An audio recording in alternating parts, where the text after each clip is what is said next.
पूरी इकॉनमी जो war economy है इसी पे चलती है। पूरी लड़ाई में जब ईरान इराक का युद्ध हुआ था 81 से लेकर 89 तक, चाहे मिसाइल यहाँ से चली हो चाहे यहाँ से चली हो, या तो वो यूएस में बनी थी या रशिया में। ये जो रिसेंट खमनी असैसिनेशन हुआ, ये चीज़ प्लान थी 2-2.5 साल पहले से। इनके जो ट्रैफिक कैमराज हैं वो सारे हैक थे। जो इजरायली एक ग्रुप है उसने ये बैकडोर डाल रखे थे और वो मॉनिटर करते थे, पर वो जैसे ट्रैक करते थे कुछ ऐसा होता था कि उनको भी खबर लग जाती थी। इस बार भी जब ये अटैक करने वाले थे तो वहाँ के जो लोकल सिक्योरिटी ऑफिसर्स हैं उनको वार्निंग साइन दिए गए थे। सो ये वॉर बड़ी नेक टू नेक है। इसमें आप गौर से देखिए, despite of having security dome 5000 missile Israel को हिट कर जाती है। इनको पहुंचना था ईरान तक, फिलिस्तीन तो बीच में था। ओके, सो ये कुछ चीज़ें होती हैं जो स्टार्ट कहीं से होती हैं पर टारगेट कुछ और होता है। यदि ईरान के पास न्यूक्लियर होता तो वो कर देता, और अभी भी कर देता, क्योंकि सिचुएशन वैसी थी। ये अपॉर्चुनिस्टिक वॉर्स है और इस वजह से ये कोई ना कोई लॉजिकल कंक्लूजन निकाल के अपने आप को विनर घोषित करके चुप हो जाएंगे। ये जैसे होता ना कि देखिए हम जीत गए, हमने जो चाहा अचीव कर लिया। ईरान का एक न्यूक्लियर साइंटिस्ट था, उसको असैसिनेट किया गया था और उसमें ये पूरा सिस्टम इस्तेमाल किया गया था जिसमें सैटेलाइट से ट्रैक किया गया उस व्यक्ति को फेस रिकग्निशन के थ्रू। रियल टाइमर यहाँ एक मिसाइल से अटैक हुआ था जो सैटेलाइट डेटा कंट्रोल थी। तो ये इससे पहले भी हुआ, मतलब ऐसा नहीं कि चाहे वो न्यूक्लियर साइंटिस्ट की हत्या हो, चाहे वो उनके प्लांट में स्टक्सनेट का अटैक हो, लगातार एक साइबर वॉर चलती रही इजराइल की ईरान की। अरे सिर्फ एक वॉर से कितने लोग कहाँ पहुँच जाएंगे भी आप देखना, अंदाजा कितने नए बिलियनर खड़े हो जाएंगे। ये सारी अपॉर्चुनिटीज़ होती हैं उन कुछ परसेंटेज लोगों के लिए जो उसी में खिल जाता है। एक डिक्टेटर ने 50-50, 60-60 लाख लोग ख़त्म कर दिए। हिटलर था तो मेरे ख्याल से कुछ नहीं तो 60-70 लाख ज्यूस को मारा। फिर माओ था, सो माओ ने 3 से 4 करोड़ लोगों को मारा है। अब खतरा यह है कि वो जो डिक्टेटर है वो एआई हो सकता है। स्विच पर इस पॉडकास्ट में आज फिर से मेरे साथ है हमारे cyber crime expert Amit Dubey में। Sir welcome. Thank you so much. कैसे सर 32वां एपिसोड सर शूट कर रहे हैं आपके साथ? पिछला वाला काफ़ी अच्छा चला गया तो मोटिवेशन ज़्यादा। बिल्कुल सर, ईरान पे जो यूएस का और इसराइल का अटैक हुआ है इस पे बेसिकली हम बात करेंगे। उसका साइबर एंगल उसमें क्या हो सकता है वो आपसे बहुत अच्छे तरीके से जानेंगे। प्लस एक बार पॉडकास्ट के दौरान आपने कुछ जिक्र किया था कुवैत और ईरान की लड़ाई का पहले, तो वो एंगल भी इसमें क्या है, पुराने मिडल ईस्ट के रिलेशंस कैसे रहे हैं, मतलब आप इस चीज़ को बेहतर तरीके से समझा पाएंगे हमारे व्यूअर्स को। तो सर यहीं से स्टार्ट करता हूँ सबसे पहले कि ईरान पर अटैक होता है, इसराइल अटैक करता है, यूएस को अपने साथ मिला लेता है और फिर दोनों अटैक करते हैं। तो ये वॉर रिलीजियस वॉर है, ये वॉर पावर के लिए मिडल ईस्ट में, या फिर ये ऑयल के लिए, क्या लगता है? देखिए रिलीजियस वॉर होती तो बहुत सारे ऐसे देश जो इस्लामिक कंट्रीज़ हैं वो यूएस के साथ नहीं होते, क्योंकि जो ईरान पर अटैक हुए हैं उसमें जो बेस है वो सारे मिडिल ईस्ट की कंट्रीज़ ने सपोर्ट किया है। तो इस वजह से, और ये चीज़ एकदम से नहीं हुई है, ये चीज़ प्लान थी 2-2.5 साल पहले से। क्योंकि जब ये जो रिसेंट खमनी असैसिनेशन हुआ तो जो इन्वेस्टिगेशन में चीज़ सामने आई है वो ये आई है कि करीब 2.5 साल पहले से इनके जो ट्रैफिक कैमराज हैं वो सारे हैक थे। ओके, इसको बोलते हैं APT attacks, advance persistent threat attack. जो इजरायली एक ग्रुप है उसने ये बैकडोर डाल रखे थे और वो मॉनिटर करते थे। ओके, और इनका मूवमेंट इतना डायनेमिक और सिक्योर होता था कि despite of having such live feeds of cameras वो नहीं ट्रैक कर पा रहे थे। मतलब ये इससे, लेकिन फिर स्लोली डीपन हुआ मामला। इसमें बहुत सारी एआई टेक्नोलॉजीज यूज़ हुई इसको फास्ट करने के लिए। होता क्या था, ट्रैक करते थे ये लोग, पर वो जैसे ट्रैक करते थे कुछ ऐसा होता था कि उनको भी खबर लग जाती थी कि ट्रैक हो गया। ओके, सर ये ट्रैफिक में लगाए हुए थे ट्रैफिक लाइट। इन्होंने कैमरेज फीड निकाले, ठीक है, मूवमेंट्स निकाला कि भाई इस बंदे का पैटर्न है, इनका नॉर्मली यहाँ जाते हैं, इनके संग ये लोग होते ही हैं, तो सबके चेहरे पहचानना, सबकी मूवमेंट पहचानना, सबका टाइमलाइन निकालना कि नॉर्मली क्या क्या एक महीने में ये तो लोकेशंस हैं जहाँ पर वो जाएंगे ही, और इस तरह की मीटिंग्स होंगी या इस तरह के एक्टिविटीज़ प्री डिटरमाइंड हो सकती है। तो वो एक चीज़ पहले से कर रहे थे वो। कमाल तब हुआ जब इसमें AI ने रोल प्ले करना शुरू किया। क्योंकि पहले ये होता था कि जब ये चीज़ एनालिसिस करते थे और निकालते थे और जब तक ये उस पर एक्शन लें तब तक ये चीज़ वहाँ तक भी पहुँच जाती थी सब, बिल्कुल सर, वो और वो वहाँ से फिर वो एक्शन हो जाता था। आपको पता है इस बार भी ऐसा हुआ था। ओके, इस बार भी जब ये अटैक करने वाले थे तो वहाँ के जो लोकल सिक्योरिटी ऑफिसर्स हैं उनको वार्निंग साइन दिए गए थे, ओके, पर उस समय वो पूरा कम्युनिकेशन सिस्टम ध्वस्त था, उनको वार्निंग साइन मिले ही नहीं। तो जो ईरान इंटेलिजेंस है वो कहती है कि हमने वार्निंग भेजी थी लेकिन हमारे ऑफिसर्स को मिली नहीं टाइमली, बिकॉज वो सेल टावर वगैरह सारे डिस्टर्ब कर रखे थे। तो सर इसराइल ने डिस्टर्ब किए हुए थे? हाँ, मोसाद। ओके, तो पहले तो उन्होंने ट्रैक करके वो निकाल लिया कि ये कहाँ होंगे, जो प्रिसाइज लोकेशन है। इससे पहले भी 2-3 बार अटेम्प्ट हुए थे लेकिन वो इस वजह से फेल हो जाते थे कि उनको भी सामने। तो ये वॉर बड़ी नेक टू नेक है। इसमें आप गौर से देखिए, despite of having security dome 5000 missile Israel को हिट कर जाती है। हाँ सर, वो सिक्योरिटी डोम जो पूरी दुनिया को बेच रहा है कि आपको। फिर दूसरा जो यहाँ पर एक इंटरेस्टिंग एंगल है कि मिसाइल वर्सेस ड्रोन का जो बिल्कुल है। सिस्टम है वो तो आपने पता किया ही होगा। अब एक जो ऐसी मिसाइल है जो इस तरह के सिचुएशन में टारगेट की जाती है किसी भी इंट्रूजन को काउंटर करने के लिए, उसकी कॉस्ट आती है, जैसे पैट्रियट मिसाइल्स हैं या जो भी इस तरह की सर मिसाइल, इनके थर्ड सिस्टम वगैरह पूरे हैं। वो 3 से 5 मिलियन की होती है एक मिसाइल। और एक ड्रोन कितने का होता है? सर 1.5 लाख रुपए का मैंने $20,000 का या 1.5-2 लाख रुपए का। अब ड्रोन वहाँ से मान लीजिए आपने 2000 भेज दिए तो आपको 2000 मिसाइल तो चाहिए ना, वरना कहीं तो गिरेगा, कुछ तो नुकसान पहुँचाएगा। तो आप ये लड़ाई इकोनॉमिक वॉर बन जाती है। It's not the damage that you have been manage to do, rather कितना आपने इकोनॉमिक नुकसान कर दिया, क्योंकि सामने वाले को उसको रोकने के लिए फिर उतनी काउंटर मिसाइल फेंकनी पड़ेंगी तब जाके वो ड्रोन रोक पाएगा।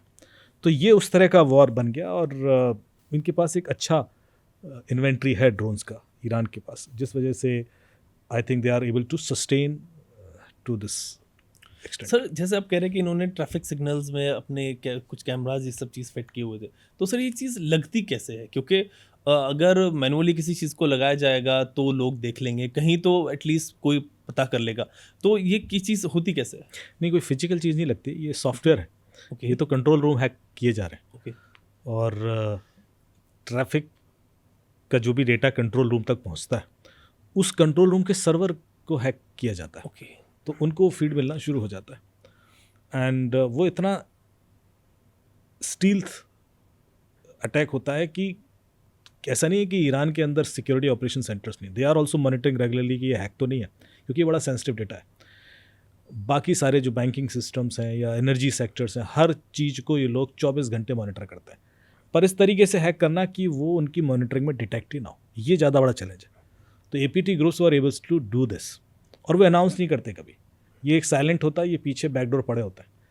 जैसे अब कल के दिन आपको डार्क वेब पे एक न्यूज़ मिल जाए कि आप आधार कार्ड बनवा लीजिए, ठीक, और पैसे दीजिए, आधार, वो आधार के एक्चुअल सर्वर में डेटा एंट्री कर देगा। ओके, इसका मतलब है कि आधार का कोई एक ऐसा सिस्टम बैकडोर उनके पास है जिसकी वजह से वो कर पा रहे और हमें नहीं पता, या पासपोर्ट ऑफिस में एंट्री कर पाते हैं। तो इस तरह के जो थ्रेट है सबसे ज़्यादा खतरनाक होते हैं, क्योंकि ये ना तो डिटेक्ट हो पाते हैं और ना वो अनाउंस करते हैं सामने वाले कि हमने कर दिया। जितने भी अनाउंस्ड होते हैं वो तो इतने बड़े थ्रेट होते भी नहीं, क्योंकि जिसने अनाउंस किया ना मैंने नुकसान कर दिया, वो तो आप चलो काउंटर करके मैनेज करके फिक्स कर लोगे, पर जो साइलेंट है वो ज़्यादा डैमेज करता है। तो इनके कंट्रोल रूम के जो सर्वर्स थे दे वर कंप्रोमाइज, एंड जितने भी कैमरेज की फीड थी उनको मिलती थी। कमाल ये था कि अब क्लाउडे आ गया था पिक्चर में। ओके, तो क्लाउड हर जगह आ गया, बिल्कुल। और उसका खेल यह है कि उसकी जो कुछ फीचर्स हैं कि वो large scale imagery, satellite image को एक साथ प्रोसेस कर सकता है एंड फ्रैक्शन ऑफ सेकंड्स में वो रिजल्ट दे सकता है। ये जो पावर थी पहले नहीं थी, ये मैनुअली एनालिसिस हो रहा है या जो भी टूल्स थे वो इतना फास्ट नहीं थे, तो उस वजह से जो जब तक आपको डिटेक्शन होगा मिलेगा तब तक रिस्पॉन्स डिले हो चुका होगा और बंदा वहाँ से मूव भी कर सकता है या वहाँ पे भी लोगों को खबर मिल जाएगी। तो ये एक रियल टाइम कभी नहीं हुआ। इससे पहले भी इनफैक्ट एक बड़ा वेल नोन ईरान का एक न्यूक्लियर साइंटिस्ट था, 2018 की बात है, और उसको असैसिनेट किया गया था, और उसमें ये पूरा सिस्टम इस्तेमाल किया गया था जिसमें सैटेलाइट से ट्रैक किया गया उस व्यक्ति को फेस रिकग्निशन के थ्रू। रियल टाइमर यहाँ एक मिसाइल से अटैक हुआ था जो सैटेलाइट डेटा कंट्रोल थी, सो वो detection, location identification and then firing a missile to that location, ये ऑटोमेटेड सिस्टम 2018 में भी हुआ था। ये मेरे ख्याल से साइंटिस्ट कोई ऐसा कुछ नाम था उसका, फ़कीरी ज़ेदा या कुछ, he was a well known nuclear scientist. तो पिछले 10 साल में इज़राइल ने, यूएस और इज़राइल ने मिलकर ईरान के जितने भी न्यूक्लियर प्रोग्राम थे सबको ध्वस्त करने की पूरी कोशिश की, क्योंकि वो बहुत बड़ा थ्रेट था इनके लिए। और स्टक्सनेट का अटैक हुआ था, आपको याद होगा। स्टक्सनेट ईरान का जो न्यूक्लियर पावर प्लांट है उसमें हुआ था। तो उसमें जो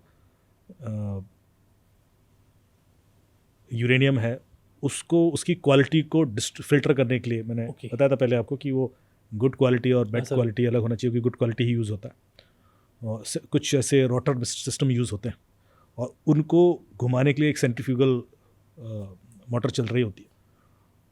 उसका कंट्रोल स्टक्सनेट के थ्रू, जो मेलवेयर था, इज़राइल ने ले लिया था। और वो उसकी वजह से इम्पैक्ट ये हुआ था कि वो अपने आप को इतना फास्ट कर दिया था उसने। और जो अंदर कंट्रोल रूम में डेटा दिख रहा है कि स्लो चल रहा है, मतलब कंट्रोल रूम को नहीं पता पड़ रहा है, बट उसकी स्पीड बढ़ गई। और चूंकि इसकी स्पीड बढ़ गई है तो इतनी बढ़ गई थी वो खुद को डैमेज कर गया, वो ब्लास्ट हो गया। और ऐसे 1000 जो सेंट्रीफ्यूगल सिस्टम थे वो ब्लास्ट हो गए थे। तो उनका प्लांट बंद हो गया, काफ़ी टाइम लगा। उसकी वजह से 10 साल उनका जो ईरान का जो न्यूक्लियर प्रोजेक्ट था वो डिले हो गया। तो ये इससे पहले भी हुआ, मतलब ऐसा नहीं कि चाहे वो न्यूक्लियर साइंटिस्ट की हत्या हो, चाहे वो उनके प्लांट में स्टक्सनेट का अटैक हो, लगातार एक साइबर वॉर चलती रही इजराइल की ईरान के अगेंस्ट। सर मैंने पढ़ा है ईरान के बारे में भी कि वहाँ पे भी सर ये टैक्स करने वाले लोग बहुत ज़्यादा हैं साइबर एंगल से, मतलब दूसरे कंट्रीज़ के मुकाबले बहुत ज़्यादा लोग ऐसे हैं ईरान में जो साइबर अटैक्स करते हैं, और हमने देखा भी है। तो सर ये सब इजराइल अटैक कर रहा था, तो इधर से इसको रोका क्यों नहीं गया, या इतने केपेबल नहीं थे? और या फिर आप समझते हैं मतलब दुनिया में ग्लोबली अगर देखा जाए तो सबसे ज़्यादा पावरफुल अगर कहें तो फिर वो कौन से ऐसी कंट्री है जो साइबर अटैक्स में है? देखिए, मेरे एंगल से पूछा जाएगा तो मैं तो टर्की को सबसे आगे बोल देता हूँ। ओके। हाँ, क्योंकि कुछ उनके बड़े अच्छे अटैक हुए हैं उनके, और एपीटी ग्रुप्स कुछ नॉर्थ कोरिया के भी बड़े अच्छे हैं। रशियन हैकर्स तो हैं ही, इजराइल के भी हैं, फिर बाकी तो सब हैं। लेकिन कुछ ऐसे वेल नोन नोटोरियस अटैक हैं जो एक्सपोज हुए। देखिए, हम उन्हीं के बारे में जान पाते हैं जो एक्सपोज हो जाते हैं। जो एक्सपोज ही नहीं हो रहे हैं, जिनके बारे में पता ही नहीं है, वो ज़्यादा सक्सेसफुल है। एक्चुअली सर उनका नाम ही नहीं आया, उनका नाम ही नहीं, दे आर मच मतलब able to do much bigger damage. अब ये जो नॉर्थ कोरियन हैकिंग ग्रुप है, अजीब सा नाम है उसका, शैडो समथिंग, वो अनाउंस कर देता है कि हमें ने किया था। तो ऐसे में तो फिर वो पता पड़ ही जाता है। तो इसलिए रशियन ग्रुप्स के कई बार पता ही नहीं पड़ते, चाहे वो यूक्रेन का पावर प्लांट अटैक हो, यूक्रेन का सैटेलाइट अटैक हो। सैटेलाइट सिस्टम डैमेज कर दिया था रशिया ने एक बार पूरा 2015-15 के आसपास। तो ये सब चीज़ें बताती हैं कि रशियन हैकिंग ग्रुप भी बड़ा स्ट्रांग है। अभी कमाल की बात यह है कि जब आपको पता है हमास की तरफ से जो 5000 मिसाइल गई थी इजराइल, तो 5000 मिसाइल लेके एक एंटिटी रेडी है, और वो एक पीरियड में गई थी। वो जो 2.5-3 घंटे का पीरियड है उसमें ही सारी मिसाइलें जाके अटैक की, और एक भी मिसाइल डिटेक्ट करके काउंटर नहीं हुई। इसका मतलब है कि despite of having a secure counter attack system, वो फेल हो गए। वो फेल इसलिए हो गए क्योंकि वो एक टाइम ऐसा था जब वो सिस्टम अपडेट मोड में था। ओके। उसमें कुछ अपडेशन हो रहा था, या उसमें ग्लिच है, या जो भी है, और ये चीज़ सामने वाले को पता है। और यदि ये चीज़ सामने वाले को पता है तो इसका मतलब ये उसने ही क्रिएट किया है। ओके। तभी तो वो रेडी होके बैठा है बिल्कुल कि मेरे पास विंडो मिलेगी, जैसी विंडो मिलेगी मैं उसमें मैक्सिमम अटैक करूँगा। क्योंकि एक साथ 5000 मिसाइल बिल्कुल लॉन्चर रेगे बैठना भी इतना, इट्स अ प्लान मूव। जैसे मूवी क्विक के लिए ऐसे प्लान मूव कि आप 250,000 अकाउंट लेके बैठे हो कि जैसे ही बग आएगा हम पैसा ट्रांसफर कर लेंगे, और 2,500 अकाउंट में करेंगे, एक अकाउंट में कर ही नहीं सकते। तो ये अपने आप में बता रहा है कि Iranian hackers were so good at that time that they were able to disrupt the counter attack system and could do this. तो ये तो दिखता रहा है हमेशा से। अदरवाइज तो ये वॉर 2 दिन ना टिकती यदि साइबर एंगल इतना स्ट्रांगली दोनों साइड से इन्वॉल्व ना होता। ओके, तो सर आप ये कह रहे हैं अगर ईरान भी इतना स्ट्रांग नहीं होता तो ये वॉर 2 दिन में खत्म हो जानी थी। बिल्कुल बिल्कुल। ये जो चीज़ें हम समझ में नहीं आती हैं वो क्योंकि फिजिकल डैमेज नहीं हो रहा ना, बिल्कुल सर, लोगों के समझ और वो नहीं। एक्सेप्ट दोनों साइड से नहीं होगा।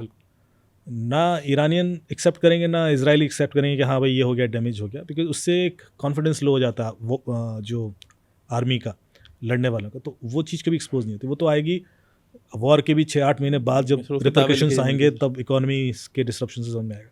वो किसी भी लड़ाई में समझ में नहीं आता। तो वो तो हो रहा है, मतलब चीज़ें इस हद तक ख़राब हो चुकी हैं कि मुझे तो शायद ये भी इन्फॉर्मेशन हुई थी कि वहाँ पे एसिड रेन हुई हाँ सर, ईरान के अंदर, और एयर इस हद तक तेहरान में सर। पोल्यूटेड हो चुकी है। तो बहुत सारी ऐसी चीज़ें हैं जो ग्लोबल ह्यूमैनिटी के लिए बहुत लंबे असर छोड़ेंगी। बिल्कुल सर, इस पे आगे आपसे बात करूंगा कि क्या चल रहा है वहाँ पे और आपकी क्या ओपिनियन है। लेकिन आपने सर कहा कि सैटेलाइट के थ्रू फेस उन्होंने रिकग्नाइज किया, फिर उसके थ्रू मिसाइल पे से ड्रोन पे सेट किया, फिर मारा। तो जब हम सैटेलाइट की इमेजेस देखते हैं, ये भी लोगों को लगता होगा सर उसको क्लियर करेंगे, तो सर हमें तो कुछ भी नहीं दिखता। मतलब मान लीजिए हल्का सा घर दिख जाएगा, फेस की तो बात ही छोड़ दीजिए, बंदा भी ऐसे दिखता है। तो क्या हम जब सैटेलाइट इमेज देखते हैं अपने गूगल मैप वगैरह से, वो अलग होती है और इन लोगों के पास जो सिस्टम है सैटेलाइट की, वो इमेज अलग होती है? नहीं, सैटेलाइट से नहीं दिख सकता। सैटेलाइट का जो इमेज होता है वो, जिसका एंगल भी ज़रूरी नहीं कि वो ऐसे थोड़ा दिख रहा है आपको। बिल्कुल। पर सैटेलाइट से यदि आप जियोग्राफिक मैप निकाल रहे हो और वहाँ के सीसीटीवी का फुटेज भी आपके पास है, तो मिक्स करके एआई बता सकता है कि ये वो बंदा है जो इस सैटेलाइट पे ये दिख रहा है। ओके। क्योंकि सीसीटीवी से आपको ये वाला एंगल दिख गया, सैटेलाइट से आपको ये दिख रहा है कि यहाँ पे 10 लोग हैं, अब बताओ कौन सा कौन है, तो ये वेरीफाई कर देगा, and then this location and this verification can zero down that person. तो ये दोनों चीज़ें एक साथ प्रोसेस करना ही तो मुश्किल था, एआई ने आसान कर दिया। AI has made it possible. बिल्कुल सर, ये भी आ रहा था कि मतलब ये आप बता रहे कि इस चीज़ में यूज़ हुआ, बल्कि एआई के बारे में कह रहे थे कि उनकी सेंट्रल कमांड बहुत पहले से इस पे लगी हुई थी, हर डेटा उसको दे रही थी, वॉर से पहले सब चीज़ चल रही थी, सारा डेटा कि भाई किस तरह से अटैक करना है, क्या लूप होल्स हो सकते हैं, सारी चीज़ एआई के थ्रू की गई। और प्लस उसमें इन्होंने क्लाउड का यूज़ किया, क्लाउड का। और इसमें ये भी था एंगल कि एंथ्रोपिक ने उनको वो एक्सेस देने से मना कर दिया था कि भाई हम आपको वो एक्सेस नहीं दे सकते कि आप एआई को खुद से किसको मारना है, क्या मारना है, वो एआई खुद से तय नहीं कर सकता, इसलिए उन्होंने एक्सेस बंद कर लिया। लेकिन अमेरिका के पास कहते 6 महीने का विंडो था, तो उसने एंथ्रोपिक को यूज़ किया। तो एआई के आ जाने से अब ऐसे वॉरफेयर और कितने खतरनाक हो जाएंगे, क्योंकि जिसके पास ये एक्सेस है, कोर एक्सेस है, और इतना डेटा मौजूद है आजकल। अमेरिका के पास हर किसी का डेटा है, इंडिया के पास इतना डेटा होगा ही नहीं। आई डोंट थिंक हमारे पास किसी का डेटा है। चाइना के पास इतना डेटा है, रशिया के पास भी शायद होना हो, मुझे नहीं पता, लेकिन इन कंट्रीज़ के पास इतना डेटा है, ये इनको सब चीज़ पता है हर किसी। मुझे मतलब बड़ी जल्दी ऐसी सिचुएशन भी आएगी कि आपने एक similar kind of AI driven warfare system setup कर रखा है और सामने वाले ने भी कर रखा है। ओके। अब गलती से कोई एक ड्रोन या सैटेलाइट या कोई भी छोटा भी चीज़ आइडेंटिफाई होती है आपके एरिया में, तो प्रॉपर वॉर शुरू हो जाएगी, जब तक कि आप उसको समझ पाओगे कि यार ये तो एक मिस्टेक थी। क्योंकि यहाँ से काउंटर सिस्टम शुरू होंगे, काउंटर होंगे तो वहाँ से काउंटर शुरू होंगे, क्योंकि we have created a system which is self driven. यदि ऐसा कोई खतरा है तो रिएक्ट करना, तो खतरा आएगा, खतरे का रिएक्शन होगा, वहाँ से रिएक्शन होगा तो यहाँ से भी रिएक्शन होगा। अभी क्या है कि हमारे पास एक डिसीजन मेकिंग बॉडी होती है, पर हम ये धीरे धीरे पावर सारी एआई को देते जा रहे हैं, सेल्फ डिसिसिव पावर्स जो है based on data which we have. अब इस डेटा को पॉइजन किया जा सकता है। मैं एक ऐसा थ्रेट क्रिएट कर सकता हूँ, इल्यूजन क्रिएट कर सकता हूँ टू दिस एआई सिस्टम कि वो रिएक्ट करेगा, और वो रिएक्ट करेगा तो वो सेल्फ डैमेजिंग होगा। सो ये खतरे मुझे ज़्यादा दिखते हैं the moment you have inculcating incorporating more and more AI in warfare system. जो थोड़ी बहुत समझदारी रह गई थी वो भी चली जाएगी, because AI would take much more dangerous decisions than human. Sir इसका फिर एंड रिजल्ट क्या होगा अगर यही सब चीज़ चलती रहेगी? और ऑफ कोर्स मतलब मैं भी देखूं तो मैं एआई से चीज़ें डिस्कस कर लेता हूँ, बातचीत जब चीज़ें होती है तो उसको मेरे बारे में बहुत सारी चीज़ पता है, आपके बारे में पता है, हर किसी के बारे में पता है। और जब कंट्रीज़ अपने अपने सिस्टम पे काम कर रही होंगी, उनके पास भी अगर अपना एआई नहीं है किसी के पास, और अगर है भी तो सर्वर्स कहाँ है, उनको हैक करके डेटा निकाल लेना बड़ा आसान है, जैसे आप बता रहे हैं हैक हो जाता है। तो फिर इसका एंड रिजल्ट क्या होगा, एआई कहाँ लेके जाएगा हमें? अभी तो इलॉन मस्क ही बहुत ज़्यादा उसने एक प्रोजेक्ट स्टार्ट किया जो न्यूरो साइंस के ऊपर Okay. न्यूरल लिंक बना रहा है जो। So basically the objectives are simple, 3 objective. एक, थॉट बेस्ड डिसीजन मेकिंग, ठीक है। कि आप सोचोगे और वो काम होने लगे। So you don't need to speak, you don't need to order और इंडिकेट। सेकेंड है आपकी मेमोरी बढ़ा देना, so you will have external hard drive कि कुछ चीज़ें जो रैम रोम आपकी होगी, and then you could have more storage. और एक तीसरा भी है। सो 3 मेन ह्यूमन ट्रेट्स को इन्वॉल्व करने के लिए एक न्यूरल लिंक बनाए जा रहे हैं। तो एआई ह्यूमन एवोल्यूशन, ह्यूमन एक ऐसा ह्यूमन बनना जिसमें काफ़ी परसेंटेज मशीन होगा, वो आदमी उधर एक डायरेक्शन में चल पड़ा।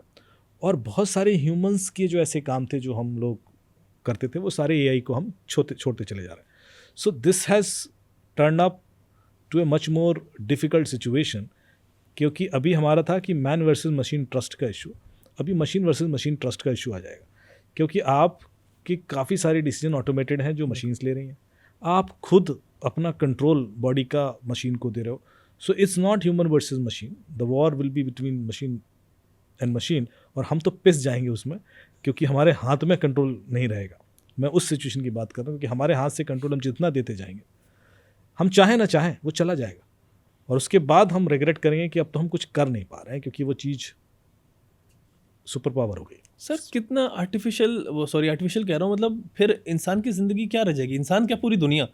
एक न्यूक्लियर कोड सॉर्ट ऑफ जो चीज़ उसमें रहती होगी, एक न्यूक्लियर और एटम बम कहीं पे न्यूक्लियर बॉम्ब गिराना होता है और उससे पूरी दुनिया एक तरीके से तबाह हो सकती है। और वो काम जब एआई को अब इतनी कॉन्शियसनेस आ जाएगी, ये सब चीज़ आ जाएगी, और प्लस उसकी सिक्योरिटी रेल्स जो हैं वो इतनी नहीं होंगी, और कॉन्शियसनेस आ गया तो वो कुछ भी कर सकता है। उसको ये तो काम करना है कि एक्टिवेट करके बॉम्ब गिरा देना है, सब खत्म हो जाना। नहीं, तो उसी चीज़ के लिए तो गार्ड रेल यूज़ होती हैं, जैसे हम जो रोकते हैं उसको कि भाई ये नहीं करना है या कब करना है। वो जितना स्ट्रॉन्ग गार्ड रेल होगा उतना सेफ रहेगा, इथिकल होगा, बायस नहीं होगा। ह्यूमन, उसको ये सिखाना पड़ेगा कि ह्यूमन रेस को बचाना भी तुम्हारा ही काम है, क्योंकि ह्यूमन रेस खुद तो बचाने से खुद तो नहीं बच रही, नहीं बच रही, वो तो खुद को मारने पे उतारू है। और यदि आप गौर से देखोगे तो एक एक डिक्टेटर ने 50-50, 60-60 लाख लोग ख़त्म कर दिए। बिल्कुल यदि आप हिस्ट्री को उठा के देखोगे एग्जैक्टली। तो जितने भी ऐसे लोग हैं, चाहे हिटलर था तो मेरे ख्याल से कुछ नहीं तो 60-70 लाख हाँ सर, ज्यूस को मारा। फिर माओ था, माओ सी संग, सो माओ ने 3 से 4 करोड़ लोगों को मारा है। मतलब जो डेटा है वो आपको शॉकिंग लगेगा कि यार तब तो टेक्नोलॉजी तो नहीं थी ना, बिल्कुल पॉइंट है सर। तब तो ना एआई आपको कंट्रोल कर रहा था। तो इंसान ने इंसान को मारने की कसम खा रखी, और ये हर 10 साल 20 साल में एक ऐसा आएगा बंदा जो वो अगेंस्ट ह्यूमैनिटी काम कर रहा है। अब खतरा ये है कि वो जो डिक्टेटर है वो एआई हो सकता है, और हम यदि उसको उस सबसे गार्डरेल, हम जब इंसान को गार्डरेल नहीं दे पाए, जब हम पढ़ाते हैं, हम बचपन से उसको इतना नहीं सिखा पाए कि हमारे लिए सबसे बड़ी जो कीमत है वो इंसान की जान की होनी चाहिए, हम इतना तो नहीं सिखा पाए। सब पढ़े लिखे लोग हैं, सारे डॉक्टर्स बिल्कुल और इंजीनियर्स और साइंटिस्ट ही हैं, तो हम ये कैसे मान रहे हैं कि हम एआई को सिखा लेंगे? बिल्कुल। हम एआई को गार्डरेल लगा देंगे और हम उसको सब नैतिक ज्ञान सिखा देंगे, वो क्यों संभव कर पाएंगे हम? So for me it's a much more riskier situation कि एक बंदे को सब कुछ पता है और हम सोच रहे हैं उसको हम ये बता देंगे कि भाई ये गलत है, तो वो रुक जाएगा। नहीं रुकेगा, क्योंकि बहुत सारे ऐसे एंगल हो सकते हैं, इन्वायरमेंटल कंडीशन हो सकते हैं जिसके बेस पर वो उस गार्डरेल को बाईपास कर दे। For example it happens even today. बहुत सिंपल सी चीज़ें हैं कि हमने एक एआई से पूछा कि ओटीपी चुराने के तरीके बताइए, तो वो मना कर देगा कि नहीं ये तो गलत है, ऐसे कैसे बता दो। और वही मैं घुमा के पूछ लूँ उससे कि यार मेरे पैसे निकल गए हैं और मैं तो ओटीपी किसी को दिया नहीं, और बैंक कह रहा है कि ओटीपी भेजा है, तो ऐसे कैसे मेरा ओटीपी निकल जाएगा? तो बता देगा ऐसे ऐसे संभावना है। सो आपने एक तरह से गार्डरेल बाईपास तो की ना। तो हर कंट्री के लॉ अलग होते हैं, हर कंट्री के लिए एथिक्स अलग हो सकते हैं। कुछ चीज़ें हमारे लिए एज ए ह्यूमन सेंसिटिव हो सकती हैं, जैसे हमारे यहाँ ग्रॉक ने जब बिकनी में लेडीज़ को दिखाना शुरू कर दिया तो it was very sensitive issue. विश्व में नहीं है, पूरी दुनिया में वो ग्रॉक यही कर रहा है, पर उसका कोई इम्पैक्ट नहीं है। तो same AI could react differently in different situations. हम कैसे ये इंश्योर करेंगे कि वो मेरे लिए भी उसी तरह के डिसीजन लेगा जैसे कि चाइना के लिए लेगा या पाकिस्तान के लिए लेगा या ईरान के लिए लेगा। हमारे लिए हमारी तरह से गाइडलाइन होंगे उसमें, मुझे ऐसा लगता है। So that variation will always be there and that variation is a risk. बिल्कुल, that variation is a risk. Sir क्या लगता है मतलब AI जो है वो आगे जाके क्या न्यूक्लियर जितनी भी टेक्नोलॉजीज़ हैं या फिर आपके न्यूक्लियर वेपन्स हैं, आज नहीं कल नहीं 10 साल 50 साल या 100 साल के बाद भी कितना एडवांस हो जाएगा, जबकि तब के AI एजेंट्स आ गए, अब उनकी अपनी कॉन्शियसनेस है, अपने हिसाब से काम करते हैं, क्या ये उनका कंट्रोल नहीं ले सकता? बिल्कुल लेगा और इवेंचुअली तो यही होगा भी, और हमें देना ही पड़ेगा क्योंकि हम इंसान से ज़्यादा AI पे भरोसा करेंगे। सवाल एक और, जैसे कि अभी मैंने आपसे अब ड्रोन वाली बात की कि ड्रोन अटैक को आप कैसे रोकोगे आप, क्योंकि यदि आप मिसाइल से ही काउंटर करोगे तो इससे हैवी डैमेज। तो जो टेक्नोलॉजी आई वो आई लेज़र बीम वाली, ओके, कि आप जैसे ड्रोन डिटेक्ट करते हो एक लेज़र बीम जाएगी और उसको जाम कर देगी, उसका इलेक्ट्रॉनिक सिस्टम जाम हो जाएगा। तो बेसिकली वो, लेकिन अब दिक्कत है कि वहीं गिरेगा तो भी कुछ नुकसान तो करेगी जहाँ भी वो जाम करेगा। दूसरी फिर टेक्नोलॉजी आई कि उसका GPS मैनिपुलेट कर दो, ठीक है, कंट्रोल करके उसको कहीं और डिस्ट्रैक्ट करके, होता ना कि जैसे पुरानी फिल्मों में होता था हथगोला आया तो दोबारा बिल्कुल, फेंक दिया। वो भी होता है हाथ से ऐसे करके उधर चले। तो to that extent they tried, पर ये तो फिर वो भी आपके संग करेंगे। बिल्कुल, तो फिर एक टेक्नोलॉजी आई जिसको बोलते हैं हम quantum GPS। Okay, quantum GPS या क्वांटम नेविगेशन सिस्टम, क्योंकि GPS तो उसको नहीं बोले, quantum navigation system is based on quantum sensors. तो वो जो GPS है जो सैटेलाइट बेस्ड है उसको तो आप स्पूफ कर सकते हो, क्वांटम नेविगेशन को नहीं कर सकते। सो अभी जो नए ड्रोन्स भी बन रहे हैं वो they are with quantum navigation system. So even if you have a technology to change their GPS तुम नहीं कर पाओगे क्योंकि वो उसका नेविगेशन सिस्टम अलग है। तो आप देख रहे हो कि जो चीज़ें इवॉल्व हो रही हैं step by step in this direction, they themselves are hinting कि हम किस खतरनाक जोन में जा रहे हैं, कि हम रोक ही नहीं सकते उनको, बिल्कुल, हम उनको डैमेज नहीं कर सकते, रेगुलेट नहीं कर सकते। So this is something which is visible. There are lots of thing those are invisible, जो तभी आती हैं जब वॉर होती है तब दिखने लगती हैं। इससे जब वॉर नहीं हुई थी तो हमें पता था कि ये ड्रोन वर्सेस मिसाइल का अटैक होगा और पूरा लड़ाई इसकी बन जाएगी। ऑपरेशन सिंदूर में भी लड़ाई यही थी, बिल्कुल, वहाँ से ड्रोन आ रहे थे, यहाँ से मिसाइलें, जब तो कॉस्ट का लड़ाई बन जाती है ना eventually. So every time we get into such kind of wars, these things are exposed and then a new aggressive damaging researches starts coming. अब जो पैसा पंप होगा वो और ऐसी रिसर्चेस में होगा जो अर्थ को और डैमेज करेगी, क्योंकि लोग समझ गए अब ये तो इतना खतरनाक है तो और ड्रोन बनाओ और बनाओ और कुछ ऐसा बना दो जो इसके भी ऊपर हो। ये एक रेस चल पड़ती है। तो पूरी इकॉनमी जो वॉर इकॉनमी है इसी पे चलती है। देखिए मैंने पहले भी जब अपन ने इसराइल और उस पर बात की थी ईरान इराक युद्ध पे, तो मैंने कहा था कि इस पूरी लड़ाई में जब ईरान इराक का युद्ध हुआ था 91 से लेकर 81 से लेकर 89 तक, तो चाहे मिसाइल यहाँ से चली हो चाहे यहाँ से चली हो, चाहे गोली यहाँ से चली हो चाहे गोली यहाँ से चली हो, या तो वो US में बनी थी या रशिया में बिल्कुल, और कहीं नहीं बनी थी, बिल्कुल, क्योंकि यही दो मेजर आर्म्स एमिनिशंस मैन्युफैक्चरर है। तो बनाया तो इन्होंने था ना। तो ये इसको कहते हैं वॉर इकॉनमी। जितनी ज़्यादा चलेगा उनकी इकॉनमी बूस्ट करती जाएगी। उसके बाद इकॉनमी देखिए आप कहाँ से कहाँ पहुँची, US की और रशिया की, दे सर्वाइव्ड। सर ये कहते हैं कि सबसे बड़ा जो बिजनेस है वो वॉर का बिजनेस है, आर्म्स का, वेपन्स का बिजनेस है, और वॉर्स भी ये इसीलिए कराए जाते हैं। बिल्कुल बिल्कुल। देखिए US की इकॉनमी हिल रही थी तो उनको पहले कोशिश की गई कि जो मेरे ख्याल से जब रशियन यूक्रेन वॉर भी हुआ है तो भी सहमति से हुआ है ओके, और पर सवाल उसमें है कि रशिया खुद उलझा हुआ है। नॉर्मली US खुद नहीं उलझता है। US की जो स्ट्रैटेजीज होती हैं वो होती है कि कोई दूसरे दो देश उलझे रहें। वो कभी भी ऐसा कोई दो देश हैं जो सामान्य बातचीत से मुद्दा सॉल्व होने वाला होगा तो वो होने ही नहीं देगा। बिल्कुल, वो नहीं होने देगा, वो बीच में उतर जाएगा कि नहीं हम भी हैं, हम भी नेतागिरी करेंगे। Same China is doing. मैं आपको बताऊं, चाइना पंगे इसीलिए लेगा क्योंकि उसको नहीं, उसकी इकॉनमी भी अब धीरे धीरे वॉर इकॉनमी बनने वाली है। Okay, so they are also in that direction कि हम भी 2-4 देशों को लड़ाते रहें। एंड दे विल, जैसे कि कोई हर 2 देश, आप किसी भी कंट्री का उठा के देख लीजिए, जो उनका जो बॉर्डर एरिया होगा ना वो डिस्प्यूटेड होगा किसी न किसी के साथ। बिल्कुल, हर ऐसा जगह। कोई देश नहीं है जो इसका सब कुछ बढ़िया है, और इसीलिए आर्मी लगा रखी है वरना जरूर। तो ये जो एक अपॉर्चुनिटीज़ हैं हर 2 कंट्रीज़ के बीच के जो बॉर्डर्स हैं, ये इस इकॉनमी का सीड है। उनको पता है कि जब ये सॉल्व हो गया तो बात खत्म हो जाएगी। सर ये जो अभी कॉन्फ्लिक्ट हो रहा है इस पे भी आगे बात करूंगा, बल्कि अभी तो साइबर एंगल हम बात कर रहे हैं, नॉर्मल आपकी ओपिनियन भी जानूंगा इस पे। लेकिन मिडल ईस्ट कंट्रीज़ का रोल बड़ा अलग है इसमें ना, जितनी भी ये जो आपकी गल्फ़ की कंट्रीज़ है, मिडल ईस्ट कह रहा हूँ मैं, मतलब आप ये देखिए कि इनके ऊपर अटैक हो जाता है, ये कुछ बोल ही नहीं सकते, इनके पास कुछ है ही नहीं। इनके टावर्स पे अटैक हो जाएगा, इनके यहाँ होटल्स पे अटैक हो जाएगा, दे हैव नथिंग, मतलब इवन कंडेम भी नहीं करते ये लोग। तो ये क्या, इतने हेल्पलेस हो गए हैं लोग या फिर क्या है, मतलब इतने कब्जे में है यूएस के, क्या चल रहा है ये? देखिए, और ये एकदम से नहीं होता।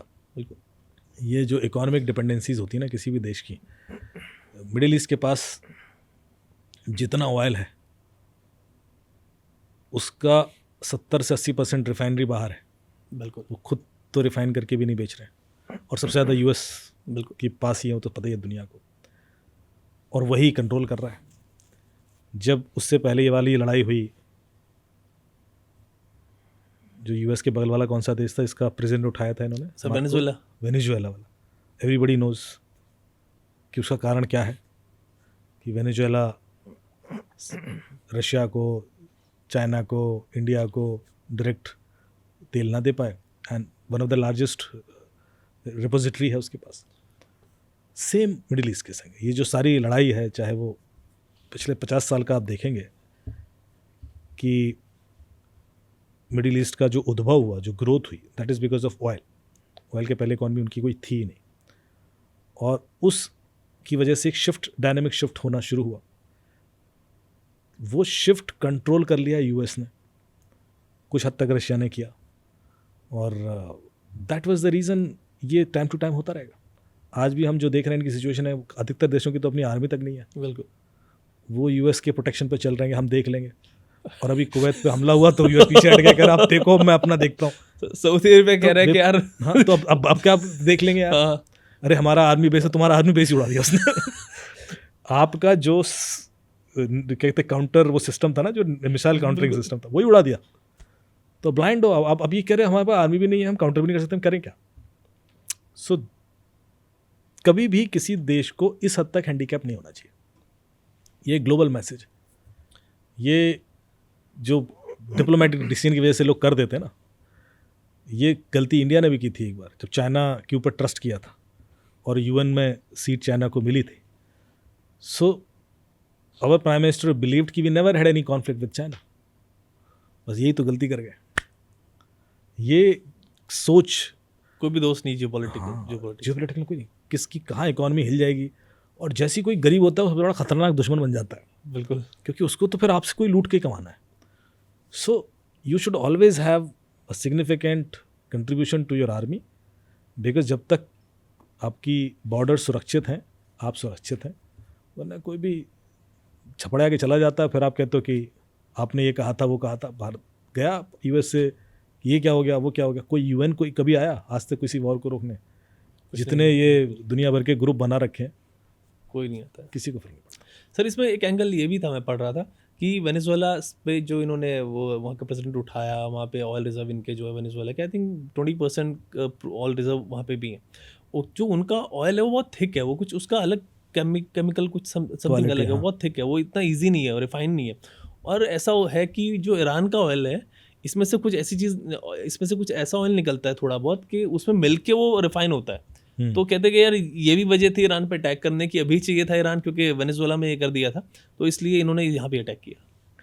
बिल्कुल होगा, डेफिनेटली। देखो ये सारी चीज़ें इसी समय होना, वरना रुक नहीं सकते अभी, क्योंकि और इनके दिन भी कम है बिल्कुल। ट्रंप के, तो उनको जो भी करना है 2 साल में करना है। So he is aggressively taking these decisions to जो मैक्सिमम डैमेज कर पाए इस टाइम पर। सर एक चीज़ और है कि मान लीजिए यूएस सुपर पावर रहा है इतने टाइम से, और अभी कह रहे हैं कि जैसे डॉलर वीक होता जा रहा है और प्लस यूएस की कंडीशन थोड़ी इन्फ्लेशन वगैरह से डाउन होती जा रही है और चाइना अंदर से थोड़ा उभर रहा है।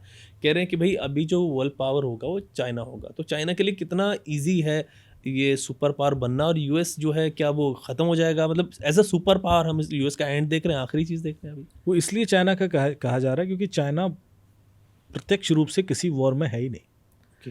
देखिए, जब तक यूएस प्रत्यक्ष रूप से नहीं था, परोक्ष रूप से था। ईरान इराक वॉर में परोक्ष रूप से थे दोनों, रशिया भी और यूएस भी।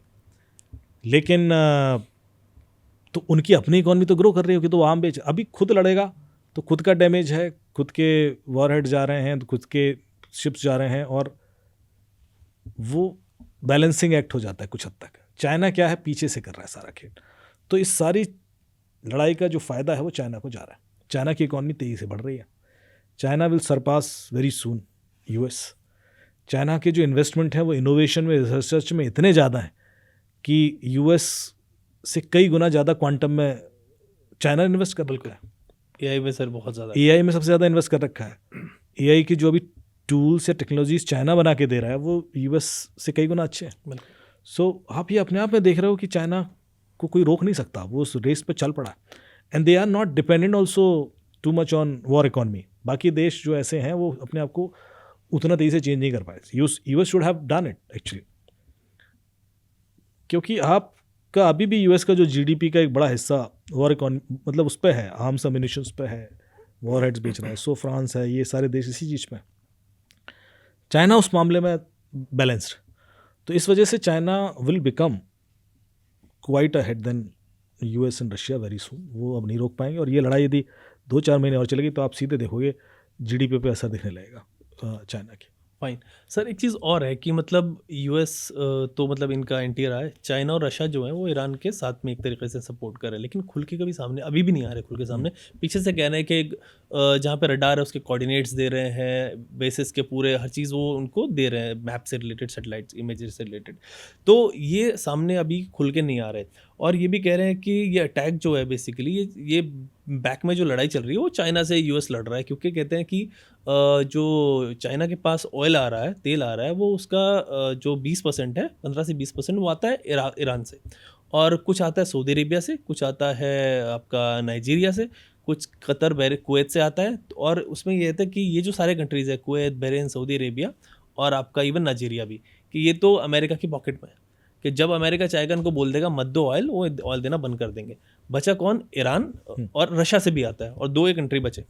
तो इनकी वजह से इसको ईरान चाहिए ताकि 20% जो आ रहा है वो भी अपने पास रखे, प्लस रशिया फिर उसकी जो पूर्ति नहीं कर पाएगा, मैन्युफैक्चरिंग हब है चाइना, उसको ऑयल की ज़रूरत है, ये भी एक इसमें आ रहा है। तो क्या आपको लगता है कि चाइना और रशिया, अभी तो ऐसा कुछ साइन है नहीं, कि आगे आने वाले वक्त में कुछ सामने से आके मतलब ईरान की हेल्प करेंगे? नहीं करेंगे। ओके। चाइना कभी किसी की हेल्प सामने से करते ही नहीं। चाइना की पॉलिसी यही है। और मैं एक चीज़ बता दूँ, यदि आपको कोई सामने से हेल्प नहीं कर रहा है ना, तो वो आपकी हेल्प नहीं कर रहा, वो उस सिचुएशन का फ़ायदा उठा रहा। अपने आसपास के दोस्तों में भी देख लेना, अरे मैं हूँ, आप चलो मैं हूँ, ये वाली जो होती हिम्मत, उसका कोई मीनिंग नहीं होता। ये सिर्फ डिप्लोमेटिकली अपने आप को अलाइन करने का एक तरीका है। आ जाओ सामने, यदि इतना ही सपोर्टिंग है। सो रशिया, किसका उसने खुल के सपोर्ट कर दिया रशिया ने? ये जो चीज़ें हैं ना, ये उस सिचुएशन की वजह से खुद का इतना फ़ायदा हो जाए, उस हद तक सीमित है। And all those countries those are thinking the China उसके संग लाइफ लॉन्ग रहेगा। अभी चाइना का कोई लीडर था, मैंने उसका एक वीडियो देखा, तो उसने बड़ा क्लेम कर रहा था कि पाकिस्तान तो हमारा इतना क्लोज है, और पाकिस्तान से तो हम, मतलब बड़ा स्ट्रांगली कि वो तो हम उसके लिए कभी भी खड़े हैं, और हमारी जो ये है और वो है। मतलब उसने बस यही नहीं कहा कि मेरा भाई है और अलग माँ से, मतलब इतना नहीं बोला, उसने सब बोल दिया। तो मैं सुनता रहा। और ये इल्यूजन पाकिस्तान को भी शायद हो। बिल्कुल। कभी नहीं होगा। जिस दिन चाइना की फंसेगी ना, सबसे पहले वही भागेगा। तो ये एथिकल, ये वो लोग हैं ना जो, देखिए कुछ लोग होते हैं जो, ये हमारे, मैं थोड़ा सा रेसिस्ट ना लगे से बोलूँ, लेकिन एक बिजनेस माइंडसेट होता है ना, जिसको बोलते हैं कि अपॉर्चुनिस्टिक माइंडसेट, वो वाला है angle, which is not bad, but then it is bad for the person who is thinking that this is emotional relation. Okay exactly. ये सामने वाला तो अपना बिजनेस के हिसाब से कर रहा है कि तू मेरा भाई है भाई है भाई है भाई, पर उसको अपने बिजनेस की वजह से वो उसमें आप ही इस गलती कर रहे हो ना कि आप उसको इमोशनल एंगल दे रहे हो. नहीं मैं तो, और वो आप उस वजह से आगे बढ़ोगे because you don't have that sort of traits. जब तक इमोशनली किसी को अपना समझ के बेवकूफ़ बन रहे हो, वो आप बन रहे हो, वो आपकी मजबूरी है, वो आपकी गलतफहमी है. सामने वाला अपने अच्छे और बुरे के हिसाब से निर्णय लेगा और वो इस सिचुएशन का फ़ायदा उठाएगा that you are somehow because of some reason connected emotionally with them. Same is happening in Middle East. वो नहीं थे कनेक्टेड. तो ये सानू की वाला जो अप्रोच है कि मुझे क्या फ़र्क पड़ता है, ये पूरा ग्लोबल है. जितनी जल्दी एज ए ह्यूमन हमें समझ में आ जाए उतना हम एज ए ह्यूमन खुद को इवॉल्व कर पाएंगे. वरना हम टाइम वेस्ट भी करते हैं and we get engage in things those are not required. ये चीज़ जैसे कि भारत का स्टैंड आप देखोगे तो क्या करे भारत. सर बड़ा सॉलिड है, मतलब आप नहीं आप सोचो कितना खतरनाक सिचुएशन. हाँ बिल्कुल. आप इधर भी नहीं जा सकते, आप उधर भी नहीं जा सकते, और आपको तटस्थ रहना. और भारत की नीति रही है हमेशा तटस्थता की नीति रही है. चाहे वो इजराइल फिलिस्तीनी वो हो, चाहे ईरान का हो, चाहे ईरान इराक हो. हम ईरान के भी साथ थे, हम इराक के भी साथ थे. आप देख रहे हो दोनों लड़े हैं. पर कमाल की बात है कि दोनों से रिलेशन अच्छे थे. तो ये जो पोजीशनिंग है इसलिए क्योंकि हमें अपना फ़ायदा देखना है. हमारी किसी से इस वजह से दुश्मनी नहीं है कि वो बिल्कुल अच्छा है या बुरा है. As long as he is good for us, he is good, that's it. Sir even India के स्टैंड पे ना एक लोग मिसअंडरस्टैंड कर रहे हैं इसमें ना. बहुत सारी चीज़ें ऐसी आ रही थी, मैं पढ़ रहा था इसमें, कह रहे थे कि इंडिया को लोग कह रहे थे कि यार ईरान को थोड़ा सा सपोर्ट नहीं कर रहा है, इसराइल के साथ हो रहा है. तो कुछ जियोपॉलिटिक्स एक्सपर्ट्स ये भी कह रहे थे कि यार ज़बान से बोलना तो डिफरेंट थिंग, जब तक कुछ नहीं किया तो बोलने में क्या चाह रहा है. नहीं सपोर्ट कर बोलना भी क्यों. वही फिर तो चाइना वाली बात हो गई ना. नहीं वो इधर से नहीं कह रहे. वो कह रहे थे कि चलो इसराइल के बारे में यहाँ से आ रहे हैं कि प्राइम मिनिस्टर उधर भी गए और ठीक है ईरान को नहीं पूछा, बहरीन को पूछा, उनको पूछा. तो उनका कहने का मतलब था कि यार पूछा ही तो है, पूछने से कुछ नहीं हो रहा है. जब तक आपके अगेंस्ट कुछ नहीं हो रहा है तो आपको क्यों लग रहा है आपके साथ नहीं है. तो मतलब वो कह रहे कि इंडिया का स्टैंड इतना सॉलिड है कि उस पर कोई उंगली नहीं उठा पा रहा. आप देखिए आज, और उस वजह से आप प्रमुखता से आपकी इकॉनमी स्टेबल है. बिल्कुल. वरना आप कुछ भी बोलोगे 4 देश आपके अगेंस्ट खड़े हो जाएंगे, बैन लगाओ. आज फ्रांस भी आपके संग खड़ा हुआ है, बाकी देश भी, क्योंकि उनको नहीं फर्क पड़ रहा कि आप यूक्रेन रशिया वॉर में किसकी साइड हो. आपको उनको फर्क नहीं पड़ रहा. रशिया भी आपके साथ है, यूक्रेन भी आपके साथ है. यूक्रेन जो भी ये यूरोपियन कंट्रीज यूक्रेन को सपोर्ट कर रही हैं, they all are aligned with India. यदि वो उस वजह से चाहते कि यार तुम तो हमारे साथ नहीं हो बिकॉज यू आर. और इधर पाकिस्तान को देख लीजिए भाई, तो आप तो इस्लामिक रिपब्लिक ऑफ पाकिस्तान हो ना, और ट्रम्प की पॉकेट में बैठे हो. उसको कोई कुछ नहीं बोलेगा. देखिए वो तो ना, वो तो हर किसी की पॉकेट में, वो तो चाइना की पॉकेट में बैठा है. इधर तुम चाइना की पॉकेट में बैठो, उधर तुम यूएस की पॉकेट में बैठो. चाइना यूएस आपस में कॉन्फ्लिक्ट कर रहे हैं. तो कुछ नहीं पता उस देश का क्या चल रहा है. तो he is strategically well placed, taking the advantage of both the situation. वो भी ठीक है, मुझे लगता है पाकिस्तान की सिचुएशन भी ठीक है. उसने जब तक मैं खुद फंस नहीं रहा हूँ, दोनों का फायदा ले लो. बिल्कुल. लेकिन मैं एक और लार्जर पिक्चर देखूँ. किसी जैसे कि जो मैंने इनके बारे में और जानना शुरू किया, जैसे जितने भी कम्युनिस्ट लीडर्स हुए हैं या जितने भी तानाशाह हुए, सद्दाम हुसैन से लेकर वो जो ईदी अमीन से लेकर खामनी तक, सबके बारे में. तो मैंने एक वीडियो देखा सद्दाम हुसैन का, आप लोग देखना. जिस दिन वो बना था ना, उस दिन एक उसने अपने सारे संसद की मीटिंग बुलाई. देखा था वो वीडियो. एंड सारे लोग बैठे हुए, उसने दरवाजे सारे बंद करवा दिए और उसके बाद उसने स्पीच दिया. That is a recorded video. और उसने जानबूझ के वो वीडियो पूरे दुनिया में भेजा था, खुद रिकॉर्ड करवाया था, खुद भेजा था कि इतना डर बना दो इस पूरी दुनिया में कि कोई मेरे आवाज़ ना उठाए. और फिर उसने स्पीच में देते बोलने के बाद ऐसे इशारा किया, फलाना एक लिस्ट लेके आया था वो, उसने नाम लिया, हाँ पट, बंदा उठा. वो बंदा खड़ा हो गया और उसे इशारा किया और उसको उठा के लोग बाहर ले गए. फिर उसने दूसरा नाम लिया, वो उठा. अब सब एक दूसरे की ओर देख रहे हैं कि अगला नाम किसका आने वाला है. ये वाली हालत. तीसरा नाम लिया, वो उठ गया, उसको उठा के लोग, वो चिल्लाता रहा, छोड़ दो, मैं गलती हो गई. फिर उसने 5वां नाम लिया ऐसे करके. पता जब 6वां और 7वां नाम लेने आया, वो सारे लोग थे उसमें से 80% लोग अगेंस्ट थे उसके. ओके. सद्दाम नारे लगने लगे, पागल डांस करने लगे लोग कि सद्दाम हमारा हीरो है. और ये क्यों? क्योंकि हम तो आपके साथ ही, अब यही मेरे पास लास्ट ऑप्शन है, वरना ये मुझे भी मारेगा। We all are dancing for Saddam, जबकि लोग मारे जा रहे हैं बाहर। तो ऐसा नहीं कि तुम गलत कर रहे हो, किसी की हिम्मत नहीं थी जो बबुल जाए, सब डांस कर रहे हैं उसको सरपरस्त खुदा मान के, ये चल रहा था वहाँ। या जो फॉर दैट मैटर आपका नॉर्थ कोरिया का डिक्टेटर है, वो जिस तरह से करता है, सो डिक्टेटरशिप हमेशा डर पे चलती है। ये बंदा वही शेर की सवारी वाला होता है, यदि वो डर जहाँ खत्म हुआ सबसे पहले निपटा जाएगा, क्योंकि हर दिन हजारों लोग इसके दुश्मन बैठे हुए हैं, इसको छोड़ेगा कोई। सो दैट इज रीज़न कि मैं जो ये इसलिए मैसेज देना चाहता हूँ कि जितने भी ऐसे लोग हैं, कोई सिंपैथी रखने की ज़रूरत नहीं है कि सब किसी को, हजारों लोगों को मार काट के वहाँ पहुँचे। इनका अपना कोई दीन इनाम धर्म नहीं है, ये पावर हंगरी लोग, वो पहुँच गए हैं, पावर जब तक है रहेंगे, नहीं रहेगी पावर चले जाएंगे, फिर अगला आ जाएगा। ये कोई समाज कल्याण वाले नहीं है। So unnecessary having any sort of, वो कोई फर्क नहीं पड़ता, and as long as they are good for your country, that's good. उस जैसी वो आपकी कंट्री से अलग है, वो अलग है। ये जो थॉट जानना इसलिए ज़रूरी है क्योंकि लोग रियलिटी नहीं जानते लोगों के पीछे कि लोग हैं क्या। माओ को पूज रहे हैं लोग, कम्युनिस्ट जितने 4 करोड़ लोग मारे हैं भाई उसने, सबसे ज़्यादा लोग मारे उसने, क्या पूछ रहे हो यार तुम, मतलब उससे ज़्यादा किसी ने ख़त्म नहीं किया, या जितने और भी ऐसे हुए। परसों स्टालिन वगैरह से उन्होंने कितने लोग मारे। स्टालिन है, अभी भी लोग मूर्तियाँ लग रही हैं हमारे यहाँ, तो चीफ मिनिस्टर का नाम स्टालिन है। आप क्या बात कर रहे हो यार, मतलब आप तो प्राइड करते हो तभी तो स्टालिन रखा अपने नाम। भाई इंडिया में एक बंदा अपने बेटे का नाम स्टालिन क्यों रखेगा? कौन है स्टालिन? लाखों करोड़ों लोगों को मार रहा है जो आदमी, हिटलर रख दो तुम। तो ये तो इसका मतलब है कि you are believing on inhuman actions somehow. वो मुझे क्लैरिटी, और पब्लिक को नहीं समझ में आता ये चीज़, क्योंकि पब्लिक उतना रीड नहीं करती, शायद पढ़ती नहीं कि इसके पीछे का बैकग्राउंड सोच है क्या।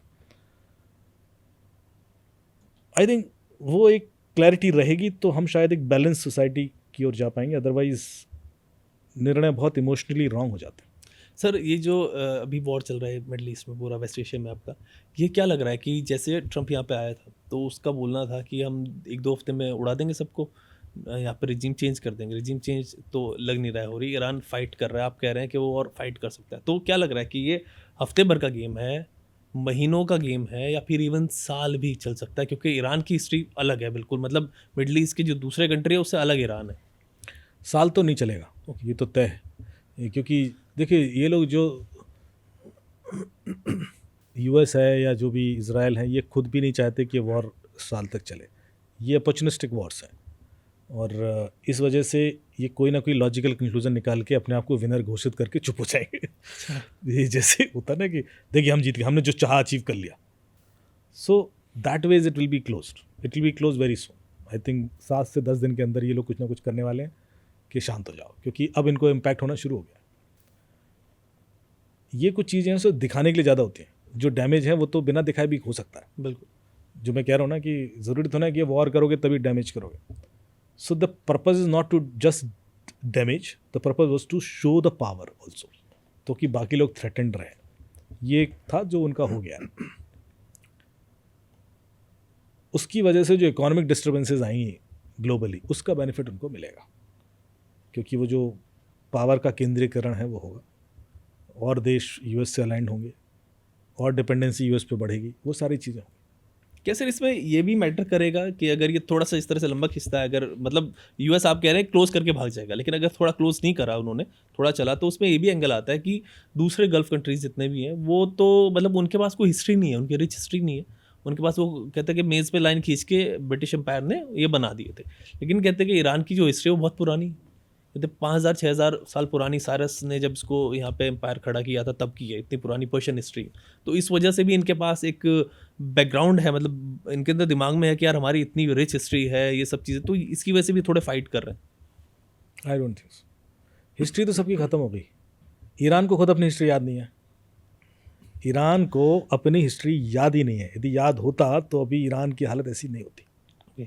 ये प्रॉब्लम है। इजिप्ट को अपनी हिस्ट्री याद ही नहीं है। अफगानिस्तान को अपनी हिस्ट्री याद ही नहीं है क्या? अब जरा सोच के देखो अफगानिस्तान की क्या हिस्ट्री थी। तो उनकी तो हमारी हिस्ट्री है सर ये तो। हाँ, तो उनको खुद तो याद तो नहीं है ना। पाकिस्तान क्या, तो जैसे ही पाकिस्तान को खुद की हिस्ट्री वो कहते हैं कि हम 5000 साल पुराने हैं, तो 5000 साल पहले पाकिस्तान की क्या हिस्ट्री रही है बताओ? कुछ नहीं, दैट इज अवर हिस्ट्री। बिल्कुल हम है। तो एटलीस्ट वही बता दो, तो वो भी नहीं मानने को तैयार है। So the problem is same is Iran, same is Babylon था ये, इराक, बिल्कुल। पर्शिया था वो, दैट वाज द हिस्ट्री यार। वो हिस्ट्री यदि इतनी इंपॉर्टेंट रख पाते हैं लोग, जैसे Indonesia, they have intacted the history. Okay, आज भी आप देखोगे तो जो था वो उनके यहाँ अभी भी फॉलो हो रही हैं बहुत सारी चीज़ें।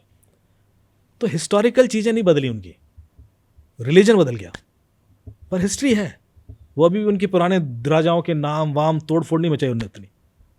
तो एक सॉफ्ट शिफ्ट हुआ, पर जहाँ हार्ड शिफ्ट होता ना, मार काट के कन्वर्जन, उसमें फिर हिस्ट्री नहीं रहती। फिर आपको वो याद ही नहीं रहता 200 साल से पुराना चीज़ या 150 साल से पुरानी चीज़ याद ही नहीं रही। So I don't think that could be any strong point for, rather history नहीं है इसलिए ज़्यादा आसानी से क्योंकि वो किस प्राइड किस चीज़ पे करें। बिल्कुल। यदि वो प्राइड करते तो सिर्फ क्या पिछले 40 साल की हिस्ट्री पे प्राइड करेंगे? 40 साल की हिस्ट्री पे प्राइड नहीं होता। सेम पाकिस्तान की संग प्रॉब्लम है, किस चीज़ पे प्राइड करोगे आप? तो वो प्राइड करने के लिए यदि उनको मंगोल और तैमूर का नाम लेने पड़े तो फिर यार पाकिस्तान के तो नहीं थे वो, बिल्कुल, है ना। वो जो उनकी मिसाइलों के नाम भी आप देखो सारे इसी, तो किस चीज़ पे प्राइड कर रहे हो यार? वो आपकी नहीं है हिस्ट्री। बिल्कुल। वो जहाँ के थे वहाँ पे लोग इतना प्राइड नहीं कर रहे जितना आपको, और उन्होंने टॉर्चर नहीं किया पूरी दुनिया को। एग्जैक्ट। लेकिन वो इसका मतलब है कि आपने डिस्टॉर्ट करके अब अपने देश के लोगों को कोई ऐसा कनेक्ट ही नहीं दे पा रहे हो जिसकी वजह से वो अपनी हिस्ट्री पे प्राइड कर सके। एग्जैक्टली। या उसको लेकर वो किसी को कॉन्फिडेंटली रिप्रेजेंट कर सके अपने, यार I am coming from a country which has this history. तो हिस्ट्री का तो मुझे कोई ऐसा स्ट्रॉन्ग पॉइंट नहीं लगता। सर मैंने रिलीजियस एंगल जो आपसे तो पहले सवाल इसलिए किया था कि ना कुछ रिपोर्ट्स आई थी यूएस की, और काफ़ी ऑथेंटिक रिपोर्ट्स मुझे लगता है थी कि जो यूएस मिलिट्री के लोग थे, आर्मी के लोग जो भी वॉर में आ रहे थे, जो भी काम कर रहे हैं इनके लिए, तो उनको जब ट्रेनिंग दी जा रही थी तो उनसे कहा गया था कि जो बाइबल में आर्मगेडॉन के बारे में लास्ट चैप्टर है रेवलेशन, उसके अंदर आर्मगेडॉन का एक कॉन्सेप्ट है कि आखिरी में जब दुनिया ख़त्म हो रही होगी तो एक सबसे बड़ी लड़ाई होगी आर्मगेडॉन, और फिर उसके बाद एक अलग अलग कॉन्सेप्ट है कि भाई क्राइस्ट भी नीचे आएंगे, दैट इज़ देयर रिलीजियस जो भी है, क्राइस्ट आएंगे, तो आर्मगेडॉन की बात है। तो उसमें ये सिखाया जा रहा था, रिपोर्ट में था कि वहाँ पे सोल्जर्स को, आर्मी मैन को सब ये बताया गया कि भाई ये जो आर्मगेडॉन अब स्टार्ट होने वाली है ये यहाँ से स्टार्ट हो रही है, प्लस ट्रम्प को स्पेसिफिकली गॉड ने अनॉइंट किया हुआ है इस काम के लिए, तो you should be fighting with your all religious belief. तो मतलब यूएस किसने दिया है कॉन्सेप्ट? सर ये यूएस की तरफ से आ रही थी। अच्छा। सर उन्होंने ये है कि मतलब अपनी आर्मी के लोगों को ये कह के वहाँ पे ट्रेन कर रहे थे। वो तो खैर कोई ना कोई रीज़न देकर ब्रेन वॉश करा ही जाएगा, तभी लोग जान देने को उतारू होंगे। लेकिन मुझे ऐसा लगता है कि दुनिया में ऐसा कोई रीज़न नहीं बनता जो बिना किसी कारण इस तरह से जान दे दे। और ये तो सब फिक्टिशियस बातें हैं सर। जितने भी ऐसी चीज़ें हैं ना, जैसे मैं अब इसको थोड़ा और लार्ज स्केल पे लेके जाऊँ कि हर इंसान को सोचना चाहिए, दिल पे हाथ रखे, कि यदि किसी एक व्यक्ति ने कहा कि मैं ईश्वर हूँ या ईश्वर का पुत्र हूँ और ये मैं लिख के दे रहा हूँ, तो मेरा सबसे ज़्यादा था कि ईश्वर ने इसी को क्यों दिया? बिल्कुल, ये भी तो इसी हाड़ मांस पुत्र का बना है ना, हम भी फिर हैं हमें भी दे दो। तो पहली सवाल तो वहीं खड़ा हो जाता है। और ऐसा नहीं कि उसी समय हुआ, ये हज़ारों साल आज भी हो रहा है। आज भी सर अभी भी लोग मिल जाएंगे इंडिया में, हमारे यहाँ हर महीने 2 नए ऐसे खड़े हो जाते हैं गुरु, जिनको लोग उतना ही हद तक पूजा करते हैं कि हाँ साहब यही है, इन्हीं को ईश्वर ने वरदान दिया है, हमें तो दिया नहीं। तो ऐसा नहीं कि यदि पहला कभी हुआ है तो कोई आश्चर्य की बात नहीं है, बिकॉज वो तो आज भी हो रहा है। आज तो हम कह सकते हैं कि पढ़े लिखे हैं लोग, पहले तो अनपढ़ थे चलो, but they are still like that. The human mind वही है। So I am not surprised, but each and every one who is educated he should think कि यार ऐसा कैसे हो सकता है। एक लॉजिकल थिंकिंग तो हर आदमी को ईश्वर ने दी ही है ना। यार अपना दिमाग से भी तो सोच लो कि यही थोड़ी ना है कि आंख बंद करके ट्रस्ट करके कुछ भी करते जाना। तो जब तक आप आर्गू क्वेश्चन नहीं करोगे तो फिर आपको ऐसे ही किसी भी रीज़न से कि साहब ये तो प्रलय आ गई अब और ये ट्रम्प नहीं है कल ही है तो लोग मान लेंगे। और ट्रम्प जैसा दूध अगर भगवान भेजेगा तो यार बताओ, मतलब यही बचा। सुबह उठ के उसे कुछ नहीं पता जिसमें आपको मतलब नहीं, मतलब जोक्स अपार्ट, बट उसने ऐसी कौन सी चीज़ ऐसी कर ली जिस पर जो आपको IQ जिसमें अच्छा हाँ लगे। सर, मेरे कहने का मतलब वो कि ट्रम्प जैसा बंदा कि वो सुबह उसको नहीं पता मैं उठ के क्या लिखूंगा, क्या कुछ भी बोल सकता है वो आदमी, कुछ भी अनप्रेडिक्टेड है। पूरा तो- सर एनर्जी क्राइसिस चल रहा था अभी ऑयल का, तो ऑयल के रेट शूट कर गए, आई थिंक 118-20 डॉलर पर बैरल हो गए, सारी मार्केट गिर गई नीचे, इंडिया में भी और यूएस में भी। तो भाई अगले दिन आ गए कहने कि यार वॉर जल्दी खत्म हो जाएगा, फिर ऑयल प्राइस नीचे आ गया, फिर अगले दिन कह रहे हैं कि हम तो और मारेंगे। अरे सिर्फ एक वॉर से कितने लोग कहाँ पहुँच जाएंगे भी आप देखना, अंदाजा कितने नए बिलियनर खड़े हो जाएंगे। ये सारी अपॉर्चुनिटीज़ होती हैं उन कुछ परसेंटेज लोगों के लिए जो उसी में खेल जाते हैं।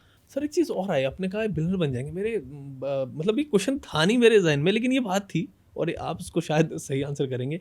जब कोविड आया, कोविड के टाइम में कहते हैं कि दुनिया में सबसे ज़्यादा बिलियनर्स बने कोविड के टाइम में, तो ऐसा कैसे, मतलब ये भी अपॉर्चुनिटी थी लोगों के लिए? आपको पता है कि जब मैं सिंगापुर गया कोविड के जस्ट पहले 4-5 मार्च को मैं सिंगापुर में था और वहाँ पर जो रिटेल स्टोर्स थे भगदड़ मच रही थी उसमें, मतलब लोग ऐसे स्टोर कर रहे थे सामान। सबसे ज़्यादा चीज़ किसकी ज़रूरत थी? टॉयलेट पेपर की। और लोग पैनिक थे कि टॉयलेट पेपर से कमरे भर लिए थे लोगों ने, कि मतलब सब कुछ तो मतलब दाल चावल रोटी नहीं, टॉयलेट पेपर। तो मैं हंस रहा था, मैंने कहा यार अच्छा है हमारा देश। एग्जैक्टली पेपर हम तो धो लेते हैं। मैंने कहा ये लोग इसकी भी इनके लिए हवा पानी की जगह हो गया, मतलब it is such a critical thing. वो ट्रॉली पर ट्रॉली लिए जा रहे हैं और वो ख़त्म था, मतलब भाई फ़ोन करके पूछ रहा फलाने जगह टॉयलेट पेपर है क्या? तो अपॉर्चुनिटी थी ना। लोगों ने कुछ भी वो सैनिटाइजर के नाम पर कुछ भी बना के बेचा है और लोगों ने मतलब ट्रंक खरीद लिए लोगों ने। तो अपॉर्चुनिटी थी ना। आज वो सैनिटाइजर सब फेंक रहे हैं, कोई मतलब नहीं, लेकिन वो that was opportunity which has been exploited by many businessman. हर ग्लोबली हुई है। तो इसी तरह अभी यहाँ आ रही है, अभी लोग थोड़ा इनसिक्योर होंगे तो चीज़ें फिर स्टोरेज शुरू होता है। अभी वहाँ पानी को लेकर वॉर शुरू होगा। अभी देखो मिडिल ईस्ट में बहुत सारी ऐसी चीज़ें हैं जो सप्लाई चेन टूट गया एक्चुअली, जो because of war. Air supply भी कंट्रोल्ड है, शिप सप्लाई भी कंट्रोल्ड है। मेरा एक दोस्त है वो भी फंस गया, वो उसमें है, ये जो शिप लेके जाते हैं क्या बोलते हैं उनको, मर्चेंट नेवी। मर्चेंट नेवी में। तो वो निकला था, वो भी वॉर के पहले निकला था, तो उसका वो भी दुबई में स्टक है, उसको फिर वहाँ से कहीं और जाना था। तो इसका मतलब है कि बहुत सारी खाने पीने जो भी चीज़ें जाती हैं वो सब स्टक हो गई। अब वो स्टक है, अचानक से खुलेंगी तो बूम करेगा एकदम से, वो जो गैप आ गया है डिमांड एंड सप्लाई का, तो उसकी वजह से लोग कमाएंगे। यदि उनको इन्फॉर्मेशन भी होगी ना कि ये आने वाला है शिप, उससे कमा लेंगे कि भाई ये 2 दिन में आप पहुँचने वाला, बिकॉज वो इन्फॉर्मेशन ही अभी बड़ी डिसरप्टेड है ही नहीं पता लोगों को ये ख़त्म होने वाला है, ये आने वाला है, ये कब आएगा, इसका कोई प्लान नहीं। सर वो आई थिंक वो एक आम आदमी जो है वो उसमें इमोशंस ढूंढता है वॉर में कि यार यहाँ हो रहा है, नहीं वो दर्द होता है, बट जो बड़े बिजनेस होते हैं उनको तो अपॉर्चुनिटी दिखती है, पैसा दिखता है उसमें। अभी सर ये भी आ रहा था कि ये स्ट्रेट ऑफ हॉर्मुज़ जो क्लोज हुआ है, इवन जो ये जो दुबई वगैरह इधर के एरिया, इनके अंदर खाने की शॉर्टेज हो जाएगी, क्योंकि खाना सब उधर के थ्रू ही आ रहा है इनके पास। करेक्ट। कि अगर ऐसा हुआ तो फिर खाने की लड़ाई, खाने को नहीं होगा। मतलब मानिए इतनी लग्जरियस जगह दुबई जैसी ये जगह जहाँ पे लोग ना मतलब एक जन्नत बना। चार्टर प्लेन ले लेके आ रहे हैं लोग, दुबई से निकाले गए जो लोग, क्योंकि दुबई एयरपोर्ट पर ब्लास्ट हुआ, उसके पहले तक की खबर ये थी कि मतलब चार्टर प्लेन भी नहीं मिल रहा था, दे वर रेडी टू पे। हद है यार। बड़ी तो टेंशन मेरे तो बहुत दोस्त हैं दुबई में, खैर, लेकिन सोचिए जो अभी तक ये कहते हैं कि this is the best country और सेफ है और ये है वो, कुछ नहीं है वहाँ सर। से भागना चाह रहे हैं। बिल्कुल। तो पहले तो इस पूरी वर्स्ट सिचुएशन में भी इंडिया एक ऐसी कंट्री है जो बेस्ट पोजीशन है, किसी की आंख नहीं है, किसी को मतलब नहीं है, बिल्कुल इजी। यदि किसी भी वजह से ऐसा है तो I think we are doing whatever we are doing best. बिल्कुल। हम ना किसी के दुश्मन इतने बड़े हो गए हैं कि लाभ इनको भी लपेट लो। That itself gives a hope कि देखिए यदि आप अपने देश में सुरक्षित महसूस कर रहे हैं, क्योंकि ये बड़े बड़े देश नहीं करवा पा रहे हैं। बिल्कुल सर, इनके यहाँ तो बहुत बड़ी यूके में हालत ख़राब है। Exactly. आप सोचिए यूके की मैंने बात की है, कह रहे नहीं सर कभी भी कुछ भी हो सकता है। तो 40% यूरोप में गैस के प्राइस बढ़े हुए हैं, 50%। हाँ, यहाँ तो ऐसा कुछ है नहीं, वो 50-60 रुपए का मतलब वो था, और अभी कह रहे हैं कि रशिया से आ मैं भी जाएगा। मार्च एंड में मेरा यूके ट्रिप था, 21 मार्च से एक इवेंट था वहाँ, भारत महोत्सव करके होता है, और 2 यूनिवर्सिटीज़ हैं जो मुझे डॉक्टरेट दे रही थी, एक यूके की, एक फ्रेंच। तो मैं तो ट्रिप बना लिया फैमिली के साथ। बिल्कुल। फिर ऑर्गेनाइजर का फ़ोन आया कि सर वो हाउस ऑफ लॉर्ड्स नहीं मिल हो पा रहा है, और वो जो ऑक्सफोर्ड यूनिवर्सिटी ने भी कैंसिल कर दिया, and you'll have to postpone. तो मैं देख रहा हूँ कि सारी चीज़ें कैंसिल हो गई। अब उन लोगों को ये भी नहीं समझ आ रहा था कि मार्च एंड तक ये वॉर चलेगी नहीं चलेगी, क्या होगा, लेकिन अभी तो ट्रैफिक गाइडलाइन आ चुकी हैं, तो इट्स वेरी डिफिकल्ट। सर ये एक चीज़ और ध्यान है कोविड पे, फिर अपने रशिया वाली इस पे वॉर पे ही आएंगे इस चीज़ों पे। जैसे आप बता रहे थे कोविड में ना, मेरे एक कज़न है, उनके एक दोस्त है, वो उधर अच्छा बड़ा मेडिकल स्टोर वगैरह टाइप उनका बड़ी फ्रेंचाइजी है उसकी, और उनका काम बड़ा अजीब था उस वक्त में जब कोविड में लोग मर रहे थे। वो जो फेक रेमडेसिविर थे वो लेके आ रहे थे, और वो एक इंजेक्शन आई थिंक उन्हें पड़ रहा होगा 50 रुपए का, जो फेक था वो फेक बन रहा था उस वक्त। फिर उसके 40,000 50,000 बिक हाँ रहा था सर, वो। 50,000 रुपए का बिका। और ये सिचुएशन आ गई थी, मेरे एक कज़न है उसकी मदर को कोविड हो गया था, तो उनको इंजेक्शन लगाने थे। ही न्यू कि वो फेक है उसके पास, but he had to go to him. वो कह रहा मैं क्या करूँ, वो कह रहा था कि पॉसिबली है, क्या पता ये बॉटल सही हो और उनकी जान बच जाए, क्योंकि वो सिचुएशन में थी उनकी बाद में जान बची नहीं थी। लेकिन इस सिचुएशन में आ गए थे कि उसने कम से कम 1.5 लाख रुपए के तो उनसे खरीद के, डिस्काउंट में 30,000 रुपए का उनको दिया, 5 खरीद के लगवाए थे। तो ये सिचुएशन चल रही थी कोविड में भी, तो यहाँ भी वॉर में अपॉर्चुनिटी इतनी मतलब इस तरह से चलती रहती है।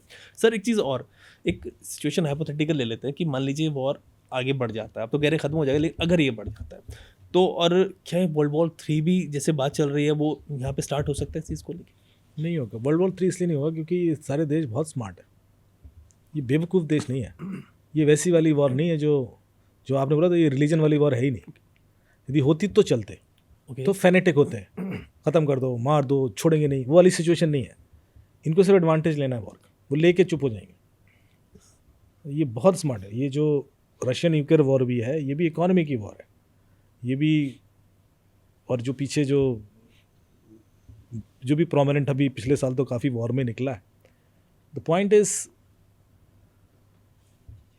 इसमें ऐसे देश जो पपेट बनते हैं उनका सबसे ज़्यादा नुकसान होता है। अभी आप देखिए कि उनका कोई लेना देना नहीं होगा, लेकिन देयर इकोनॉमीज विल सफ़र, उनके लोग भी मर सकते हैं, उनके चीज़ें महंगाई बढ़ जाएगी, उनकी आगे की ग्रोथ रुक जाएगी, सब कुछ होगा। और उस वजह से they will be more dependent. हो सकता है कि वो ग्रांट देना शुरू कर दे यूएस, ये लो पकड़ो, वर्ल्ड बैंक से 200 बिलियन का लोन बांट रहे हैं हम, 2-2 बिलियन पर, कुछ भी ऐसा हो सकता है। सो उस डर से, और उस ग्रांट का होगा क्या, आर्म्स खरीदो, क्योंकि ये कभी भी दोबारा हो सकता है। तो लोग अपनी जो डिफेंस बजट बढ़ाना शुरू कर देंगे, और डिफेंस बजट में पैसा आ रहा होगा बाहर से, जो पाकिस्तान ने भी किया, जो भी यूएस से पैसा है सारा डिफेंस में लगाया, but that doesn't help in long run. Long run में आपको थोड़ा ना कोई ग्रोथ देगा। सर एक एंगल और आ रहा है कि जैसे कि मिड टर्म इलेक्शन आ रहे हैं यूएस में, अभी नवंबर में I think mid term election है। लोग ये भी कह रहे हैं कि अगर ऐसे ही एक्सक्यूज़ बना के ट्रम्प यहाँ से निकलता है तो US people they are smart according to them, पता नहीं वो स्मार्ट है कि नहीं है, ट्रम्प को उन्होंने चुन लिया है, वी डोंट नो, कि वो कह रहे हैं कि अगर ऐसे ही निकलता है तो इसको जाके बड़ी दिक्कत होगी इनको मिड टर्म इलेक्शन में, और आई थिंक इनका साफ हो जाएगा वहाँ से। तो इस सिचुएशन में कि वो किसी भी तरह चाहेगा कि ईरान जो है वो सरेंडर करे, और अगर सरेंडर नहीं करता है, क्या ईरान पे न्यूक्लियर अटैक भी हो सकता है, इवन इफ छोटा हो कुछ भी? नहीं, ईरान पर न्यूक्लियर अटैक होगा इसके चांसेस तो बिल्कुल भी नहीं है। चांसेस ये थे कि ईरान रिटेलिएशन में क्या न्यूक्लियर अटैक करेगा। ओके, चांसेस ये थे, क्योंकि देखो न्यूक्लियर अटैक वो कभी नहीं करेगा जिसको ऐसा लग रहा है कि मैं जीत सकता हूँ या जीतूंगा या तो पावरफुल हूँ। न्यूक्लियर अटैक हमेशा वो करेगा जिसके लिए लास्ट रिसॉर्ट होगा। ओके, क्या मर रहे हैं, अभी ख़त्म ही हो रहे हैं, तो फिर अब लास्ट जो भी होगा वो ताकत इस्तेमाल करते हैं, तो खतरा वो था।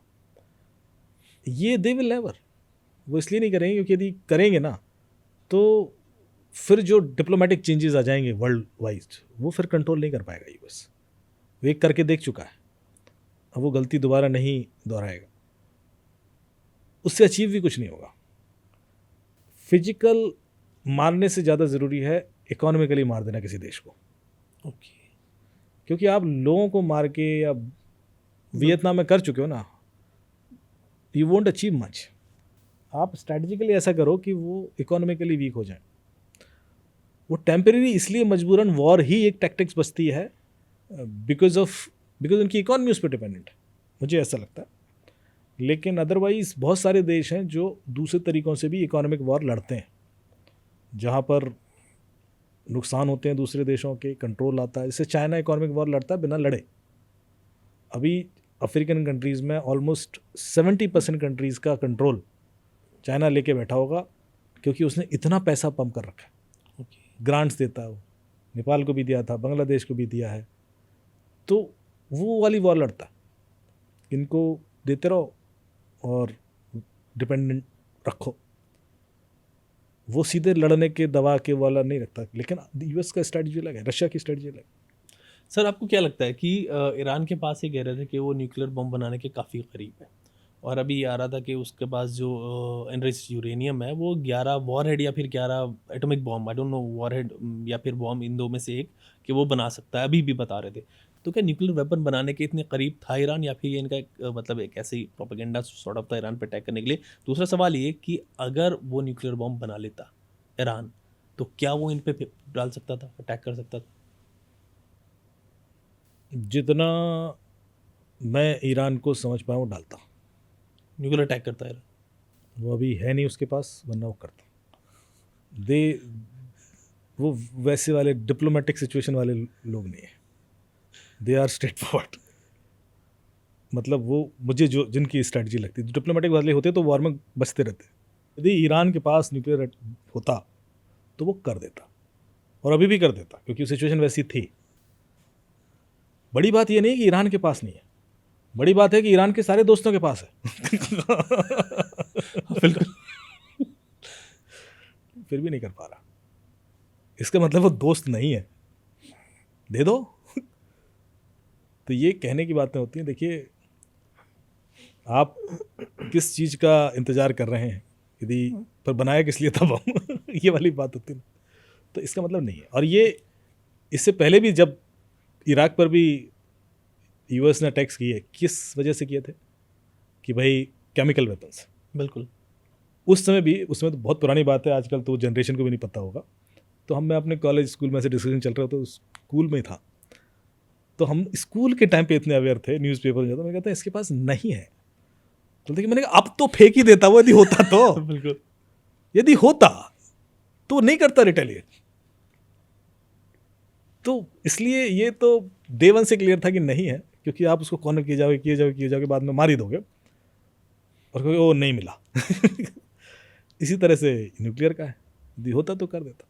हाँ, इसीलिए ये कॉन्फिडेंट है, इतना तो इनको भी पता है। इनको पता नहीं होता तो तो फिर कभी नहीं पंगे लेते। ये पंगे लेंगे नॉर्थ कोरिया से? नहीं लेते सर, कभी नहीं लेंगे पंगे, उनको पता है कि है भाई। तो वो बेचारा अकेला घूम रहा है कि खेल में हमें शामिल ही नहीं किया। उसकी वीडियो बड़ी अच्छी आ रही है। सर ये आपकी बात इससे मतलब आती है कि निगोशिएशन की बात हो रही थी इनमें, ईरान में और यूएस में, इसराइल में ये चल रहा था। तो आई थिंक ओमान के फॉरेन मिनिस्टर थे या कोई और थे, कि उनका बाद में जब ये वॉर स्टार्ट हो गया तो उसी दिन आई थिंक उनका बयान भी आया था कि यार निगोशिएशन टेबल पे ये क्लियर हो गया था, ईरान इनकी सारी शर्तें मानने को हो गया था कि हम मान लेंगे। और खमेनी के बारे में कह रहे थे कि वो इनसे न्यूक्लियर ट्रीटी कर चुके थे पहले, ओबामा के टाइम पे शायद, और फिर ट्रंप ने उसको मना किया था, कैंसिल किया था कि, और वो कह रहे थे कि वो इसके अगेंस्ट नहीं था। आई थिंक उनका फतवा भी है कि न्यूक्लियर बॉम्ब के अगेंस्ट, कि वो मान रहा था कि भाई हम सारी आपकी बातें मान लेंगे, लेकिन उसके बीच में दे बॉम्ब। तो उन्होंने पहले वो फ़िलिस्तीन के थ्रू भड़काया ना। देखो, जब पहले इजराइल फ़िलिस्तीन की वॉर थी, वो इजराइल फ़िलिस्तीन की थी, but actually it become Iran war, because Iran ने सपोर्ट जैसे शुरू कर दिया तो ईरान की वॉर बन गई। इनको पहुंचना था ईरान तक, फ़िलिस्तीन तो बीच में था। ओके। उनको उस समय पता था कि जैसे इसको लड़ाई खिंचेगी फ़िलिस्तीन में तो ईरान आएगा तो फिर लड़ेगा ही सामने, कहाँ तक बचेगा। तो लड़ा, जैसे वो मेन लड़ाई में आया तो इनको मौका मिल गया, इनको ठीक है। अब तो ये कुछ चीज़ें होती हैं जो स्टार्ट कहीं से होती हैं पर टारगेट कुछ और होता है। सर क्यों पहुंचना था इनको ईरान की तरफ? क्या इसराइल के पास मतलब सामने एक यही था कि भाई क्या कहते हैं, हमें जो थोड़ा बहुत टक्कर दे सकता है ईरान, वरना तो और कोई है ही नहीं यहाँ पे, कोई ऐसा कुछ? नहीं, वो तो थोड़ा बहुत टक्कर वाली बात ही नहीं है, वो तो है इकोनॉमिक बात है ना, जो आप बोल रहे हो ऑयल। बिल्कुल। अच्छा, जो कंट्रोल है या जो पावर कंट्रोल है, ईरान की पूरी पिछले 40 साल से कोशिश कर रहा है कि वो न्यूक्लियर प्रभुत्ता संपन्न हो, और यदि वहाँ हो गया हो तो सारे कंट्रोल जो यूएस के वहाँ से चले जाएंगे। देखिए ये एक ऐसी पावर है, चूंकि नॉर्थ कोरिया के पास है तो वो सेफ है। बिल्कुल, ट्रम्प भी उससे आइसोलेटेड मिलता है है, पर वो पुतिन सेफ भी है। उससे मिलता है, सब मिलता है। तो ये एक ऐसी चीज थी, तो इसलिए किसी को उस हद तक इम्यून, एक तरह से इम्यूनिटी है। एंड आई अगेन कोटिंग, मतलब मैं फिर से एक बार कोट कर रहा हूँ ओशो को। जब ये इंदिरा गांधी प्राइम मिनिस्टर थी तो, और यही 71 का वॉर चल रहा था, तो उन्होंने बोला कि मैं इंदिरा गांधी से बोलता हूँ कि आप सारी चीज़ें छोड़ो और न्यूक्लियर प्रोजेक्ट पे लग जाओ और न्यूक्लियर बॉम्ब बना लो, क्योंकि जब तक नहीं बनाओगे ये पंगे होते रहेंगे आपके साथ। आपकी इम्यूनिटी तभी मिलेगी। ये बोल रहा है बंदा, सोचिए कितना विजनरी है। बोला आप सैंक्शन वैंक्शन से मत डरना, आप बना लो, सब सेक्शन भी हट जाएंगे। हाँ। बनाते ही। हाँ, बिल्कुल। Then she did actually. तो वो जो तब चला, फिर बीच में रुक गया, फिर नरसिम्हा राव के समय कोशिश हुई, फिर रुक गया, फिर अटल जी ने कर दिया, तब जाके प्रॉपरली बन पाया। लेकिन मैं कह रहा हूँ कि ये चीज़ जितना पहले हो जाती, भारत उतना ज़्यादा तेज़ी से ग्रो करने लगता। तो सर अगर नहीं बनता तो हम भी प्रॉक्सी बने हुए बैठे हाँ, हम होते कहीं ना हैं। कहीं वॉर में फंसे होते, कुछ लड़ रहे होते कि जीतेंगे हारेंगे वाली सिचुएशन। अब क्या आदमी पंगे नहीं लेता, टेंशन। मतलब लड़ेंगे, हाँ, नहीं वो बिल्कुल। टेम्परेरी लड़ाई होंगी, वो भी इसलिए होती है क्योंकि थोड़ा बहुत इकोनॉमिक ब्लॉकेट थोड़ा बहुत कर देंगे, बीच में नहीं, जो टेरिफ बढ़ा दें। टेररिस्ट अटैक हुआ तब रिटेलिएट तो हो बिल्कुल। गई, क्योंकि नहीं तो डर भाई बहन प्रीत ना हो गुस्साई थी, डर ही नहीं होगा बिल्कुल। तो वो होता रहेगा टेररिस्ट अटैक्स। सो अभी नहीं हो रहे हैं, अभी देखिए आप एक्सट्रीम लेवल पे ही होते हैं, अदरवाइज तो हर साल होते थे 10-12। सो उसका इम्पैक्ट है कि वैसे पाकिस्तान का सर सीन क्या है? इधर इंडिया परेशान कर तो उधर अफगानिस्तान से लड़ रहा है। भाई अब तो वो मुसलमान है। नहीं, बलूचिस्तान से भी लड़ रहा है, वो सबसे लड़ रहा मतलब है। इसकी पाकिस्तान का मतलब ऑन अ सीरियस नोट क्या फ्यूचर है? मुझे लगता है ये आज नहीं तो कल स्टेट टूट जाएगा। ना यही sir. It's not because future, it's because economy नहीं संभाल पाते ना जो देश, वो टूट जाते हैं। जो भी मेजर डैमेज विश्व में हुए हैं, रशिया क्यों टूटा था? Because of economical downfall. Otherwise वो सबसे ऊपर था, इतना बड़ा कंट्री, ख़त्म ही नहीं हो रहा, इतना बड़ा देश, पर वो जो स्पेस प्रोग्राम शुरू कर दिया, फिर उसके बाद दुनिया भर के प्रोग्राम फेल हो गए उनके, और बेरोजगारी बढ़ गई और रिबेल शुरू हो गए, क्योंकि इकोनॉमी डाउन जा रही है, आप नहीं दे पर तो वो टूटेगा, उसका बेनिफिट लेगा, क्योंकि वो तो खड़े बैठे होते हैं रिबेल। तो पाकिस्तानी सिचुएशन वैसी सी है, if they are not able to give jobs और economic uplift to the people, break होगा। सर मुझे तो लगता है इनके ना न्यूक्लियर कोड्स वगैरह जो भी कुछ होना, किस दिन वो किसी और के हाथ में लगेंगे। ये हो सकता है कि लोग डेस्परेशन में बेच ही ना दें कि भाई अब जाते जाते ये भी 5-6 बिलियन ले लेते हैं। This can also happen. मतलब ये इडियट तो हैं, मतलब इस मामले में गलतियां कर सकते हैं, क्योंकि इनके डिसीजन कई सारे शॉर्ट टर्म ही रहे। यदि आप लॉन्ग टर्म ग्रोथ को देखोगे तो, और उसकी मजबूरी है, इनकी पॉलिटिक्स का बेस वही था। आज भी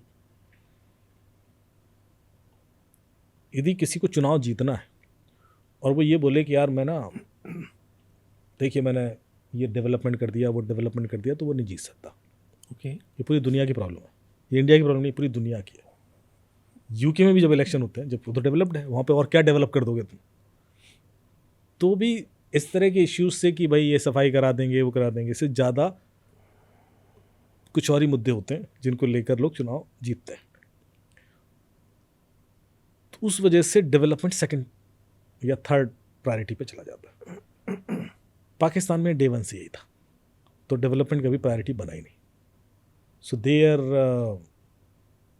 बेस्ट ब्रेन, मतलब they had a brilliant scientist and all, they could not grow. Best industrialist थे उनके पास, पूरी इकोनॉमी इंडिया की शुरू में सर लाहौर क्या और कराची से चलती थी, दे कुड नॉट ग्रो, वरना 20 अदानी होते वहाँ पे, क्योंकि इकोनॉमी मतलब पूरा वहीं था, बेस पोर्ट था, पूरा सब कुछ था, लेकिन उसके बावजूद they could not use it, rather their focus became different. Defence में एक्सट्रीमिज्म की वजह से भी, एक्सट्रीमिज्म की वजह से होता है, डिफेंस में पंप होना शुरू हो जाता है। आप इतना ज़्यादा डिसबैलेंस कर देते हो अपने डिसीजंस, स्टेबल नहीं है गवर्नमेंट। एक तो किसी भी देश में यदि स्टेबल ही नहीं होगी गवर्नमेंट तो कोई पैसा नहीं लगाएगा। बिल्कुल उसको पता है आज ये प्राइम मिनिस्टर कुछ बोल रहा है, कल खुद रहेगा नहीं रहेगा, खुद जेल में होगा, हम क्या कर लेंगे। रादर हमारे अगेंस्ट हो जाएंगे लोग, तो कोई पैसा नहीं लगाएगा। किसी भी देश की ग्रोथ के लिए बहुत ज़रूरी है कि एक गवर्नमेंट कम से कम 10-12-15 साल तो रहे, उससे एक लॉन्ग टर्म इन्वेस्टमेंट हो पाता है। और वो भी कॉन्फिडेंस तब आएगा जब वो 5 साल रह चुकी है। तो रियल इन्वेस्टमेंट आता है जब 5 साल रह लिए, अब अगले टर्म में उसको कोई कॉन्फिडेंस दिखाएगा। उसको अभी भी डर लगता है कि अब एक बार रह गई है तो 5 साल तक का इन्वेस्टमेंट रखूँ। जैसे मैं आपको बताऊँ, सेमीकंडक्टर फैब लगनी होती है, तो एक सेमीकंडक्टर फैब लगने का खर्चा आता है करीब 6 से 7 बिलियन डॉलर्स। अब उसका रिटर्न मिलता है कम से कम आपको 20 साल बाद। ओके सर, ऐसा क्यों? क्योंकि जो प्रोडक्शन आएगा वो बिकेगा, ओके सर, ठीक है। फिर रेगुलर खर्चा हो रहा है, तो आपने अपफ्रंट लगा दिया 6 बिलियन, ठीक, पूरा फैब लग गई। अब उसमें मिलियंस ऑफ चिप्स बन रही हैं, ठीक। एक चिप $2 की बिक रही है, फिर वो इतनी बिकेंगी, फिर वो मार्जिन रिटर्न आएगा, फिर उसका भी तो कॉस्ट है, प्रोडक्शन कॉस्ट है, उसमें मार्जिन उतना ही है। वो प्रॉफिटेबल तब होगा जब कम से कम 15 साल वो फैब चल गई या 20 साल वो फैब चल गई।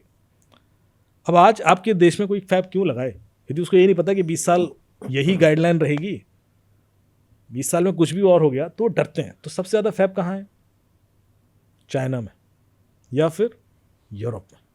अब आप गौर से देखना, चाइना में रिजीम चेंज नहीं होता, या यूरोप में, जिस देश में भी ऐसा होगा ना, जो वहाँ कोई बड़ा इन्वेस्टमेंट नहीं होगा। ये सर, मैंने पाकिस्तान की बात की कि इनका फ्यूचर कैसा है। जब ये ईरान वॉर अब चल गया, ईरान पूरी तरह डिस्टेबलाइज हो गया, अभी जो जैसा भी था चल रहा था काम, वरना इनका क्या सीन रहता है कि मतलब वॉर करते हैं और बीच में छोड़ के चले जाते हैं। इराक के साथ यही हुआ, लीबिया में गद्दाफी को हटाया और फिर ऐसे ही छोड़ के चले गए। तो ईरान के साथ अब ये हुआ, तो ईरान का बल्कि पूरे जो गल्फ कंट्रीज़ हैं प्लस मिडल ईस्ट, इनका फ्यूचर क्या है आगे? देखिए, जो यूएस का पूरा कंट्रोल था मिडिल ईस्ट पर, वो 3 कंट्रीज की वजह से था, बहरीन, कतर और ये तीसरा क्या है, कुवैत। कुवैत में इनका बेस था, प्लेटून जो आर्मी बेस है।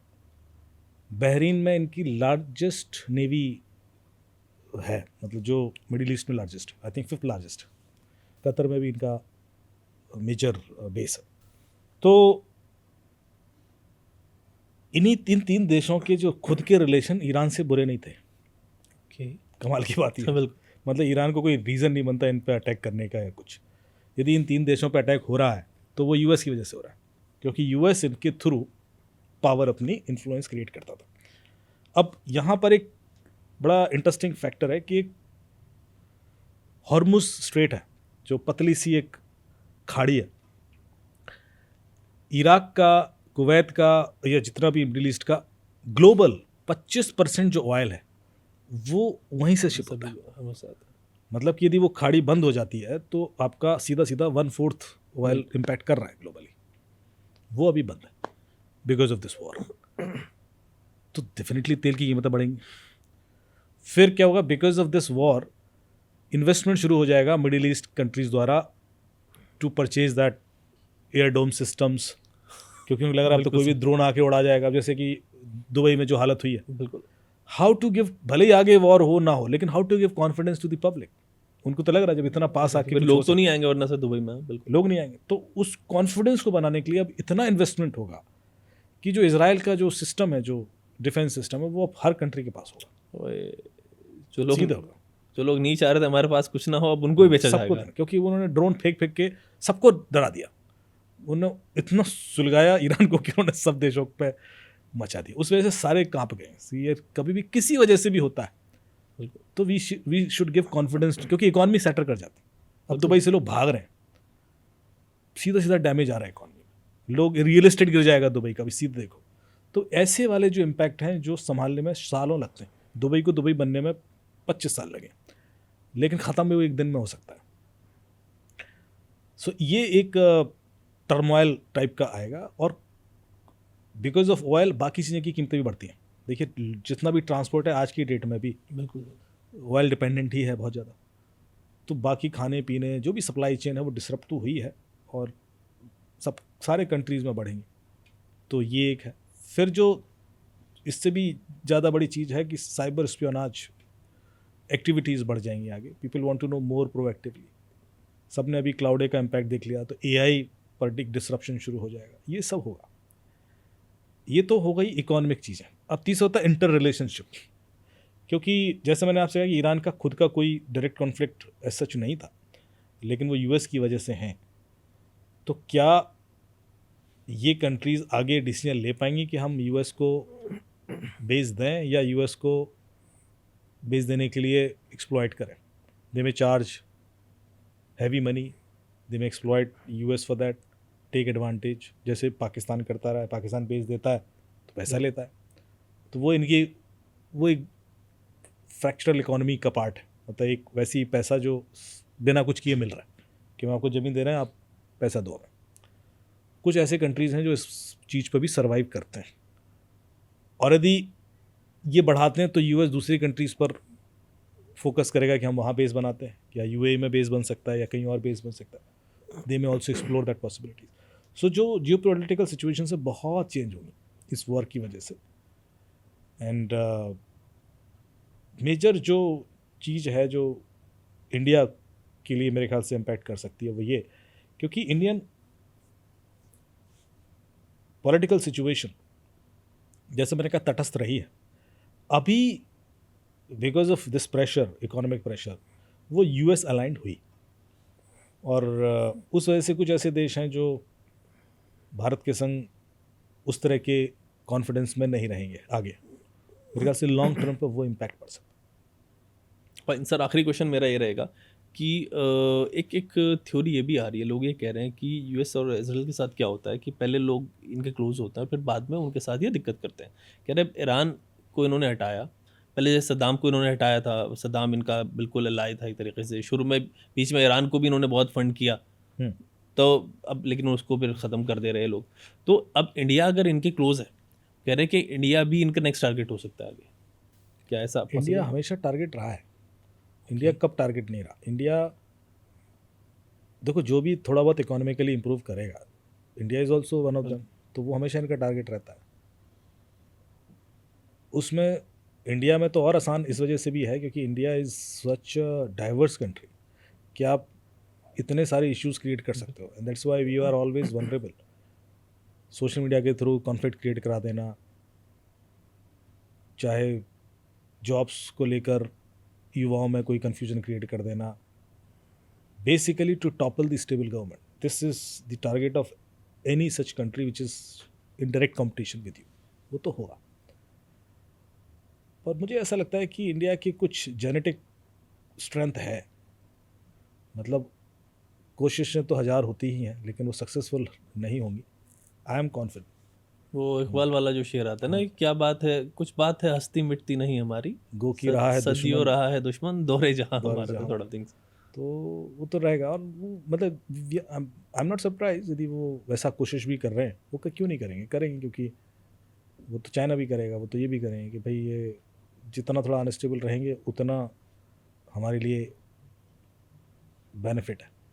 बिल्कुल सर. इस पे I wanted to go on कि क्या यहाँ पे प्रोटेस्ट वगैरह जो सब चीज़ होते हैं, क्या उसमें भी हाथ होता है एजेंसीज का? ऑफ कोर्स होता है, बट आई थिंक आपका भी टाइम लिमिटेड है, तो आज इतना ही रखते हैं. नेक्स्ट पॉडकास्ट में I think sir dark web पे कुछ हम बात करेंगे, वो आप टीज कर सकते हैं हमारे व्यूअर्स को. एंड फिर नेक्स्ट हम डार्क वेब पे बात करेंगे, और एक हम इंटरेस्टिंग पॉडकास्ट करेंगे कि किसी भी वीआईपी का नंबर कैसे निकाला जाए. बिल्कुल ठीक है. तो हम अपने संग एक और एक्सपर्ट्स लेके आएंगे एंड विल डिस्कस कि कैसे आप सिर्फ बिना कोई इंट्रूजन किए ओपन सोर्स इंटेलिजेंस से किसी भी ऐसे नंबर को निकाला जा सकता है जो बड़े बड़े लोग हैं, चाहे वो बिल गेट्स हैं, चाहे वो मार्क जुकरबर्ग हैं, चाहे वो अंबानी हैं. तो सुनते हैं, देखते हैं.